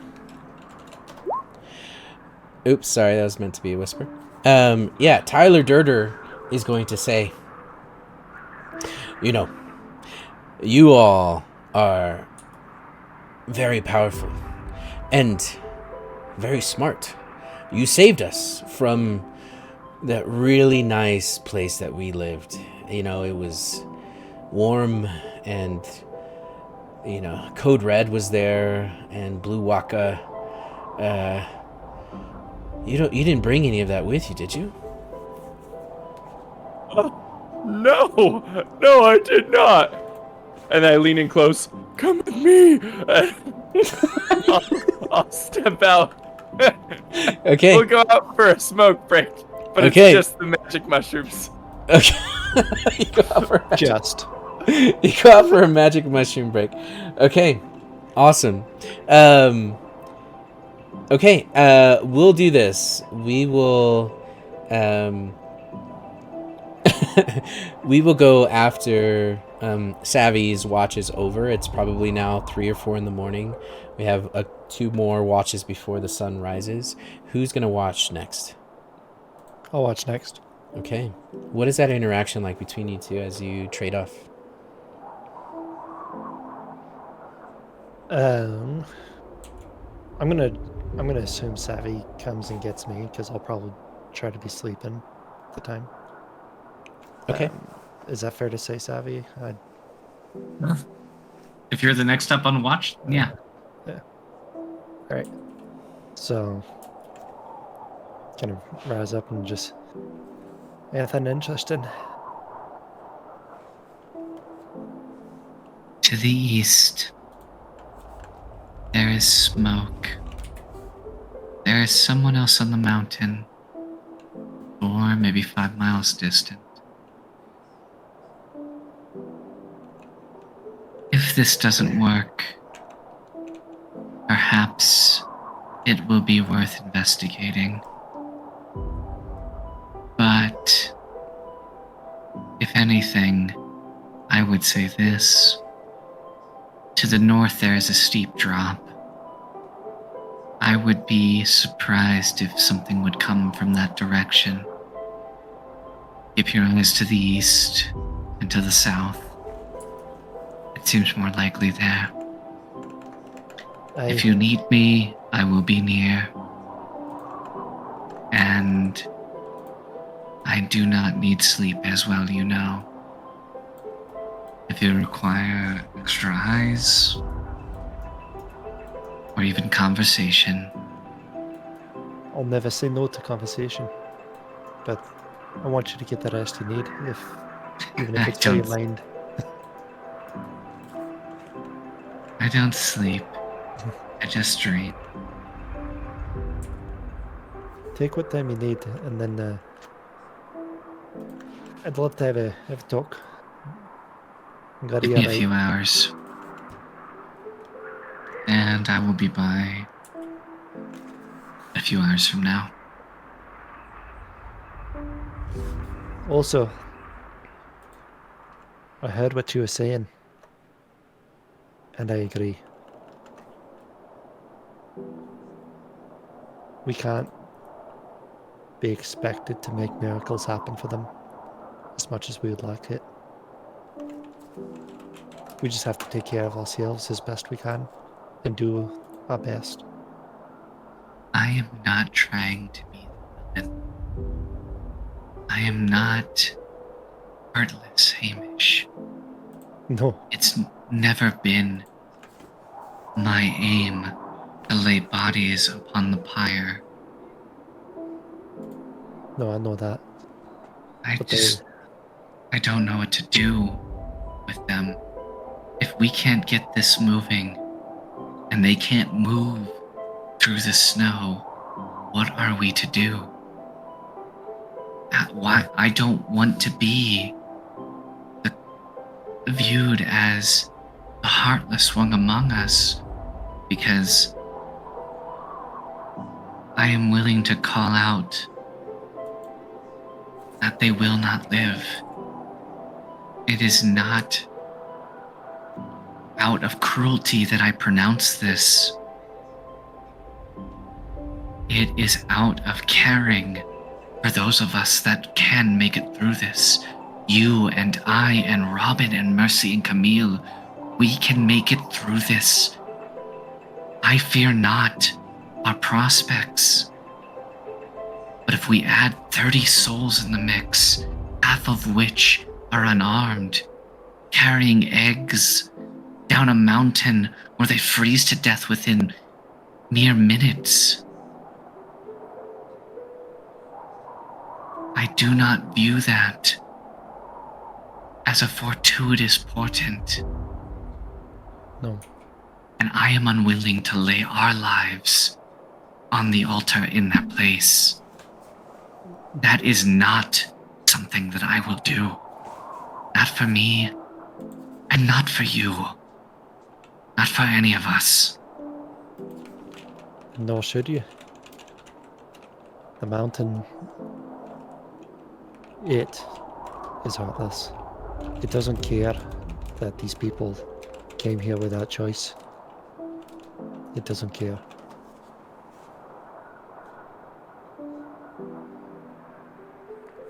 Keep your eyes to the east and to the south, and we'll be back in a few hours. We should talk. Aye, we should. Hamish, I need you to make a perception check. Yes. And then we'll wrap up our session, everyone. So this +2. Okay. 13. So 13. You see the smoke on the horizon. And you see it break, and then you see embers fly. And you know that that is chimney fire. Someone lives in that direction. And it's not the same smoke from your bonfire. This one is wafting straight up into the air, and you can tell it's funneled. Mere 5 miles to the east. And there, everyone, is where we are going to wrap up our episode. Well done. Everyone's alive. I love that it goes from super funny, hilarious to super epic and emotional. And you guys handled that really, really well. And Mopsy, 15,000 channel points. Amazing. Good job. It's a name, Tyler Durder. Tyler Durder. Tyler Durder. What a great name. Everyone, let me start off by saying cheers. We are so happy to have you. We're like 8 follows away from hitting our goal. So if you enjoyed this, please go catch up on our VODs. They're found on YouTube. I will do the thing. Go subscribe and you can catch up on everything that's been going on. We play on every Wednesday night from 7:30 to 11 Mountain Standard Time. We had some technical difficulties at the beginning of our session, so we went a little bit late to make up for that. Thank you for the subscribers and the gifts. Amazing job, Soren, with their halftime show, and thanks Default Player for backing her up. There's a couple things I want to say before I hand it off, and I'm gonna kind of end where we ended our last session, and that is our dear friend Leon Le Leon had his second Leonathon, and It was awesome. oh my gosh, I would tune in at work, and I tuned in at home, and it's to be on for that long. And when I say on, I mean like he's talking in chat, he got all of these funny things he can use channel points for, plays the best games and makes them all fun. So it's a variety stream. I'm gonna post the link here. Please, everyone, right now, stop what you're doing and go give him a follow. Can I chime in? That was so much fun, Leonathon. Like, I don't do streams. I don't do Twitch. And that was the first one. I did it because I know Leon from this. I turned it on right when they started, and I was like, well, I'll see how long I last. I lasted for almost 10 hours watching that thing. You were there for a long time, my friend.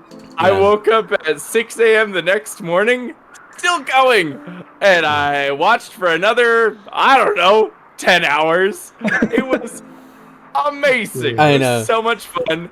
Yeah. Do it, watch it, do yourself a favor. You will not regret it. It's a lot of fun. Yeah, and Leon might. always at it's like already at 120 followers. So let's crank those numbers. Thanks for following us. And anyone else have anything to say before? Oh, if somebody wants to plug the Discord chat that we do post game.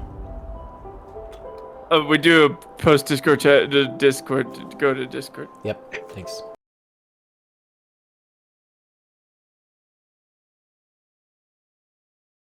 All right. Yes. Well, we're going to wrap this up. We'll see you guys next week. And for those of you who are comfortable, please join our Discord. I just posted it. It's also in our About page.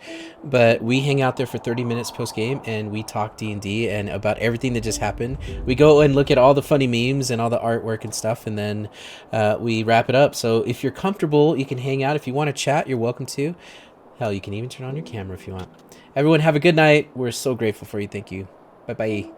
And I just want to say that this has been a lot.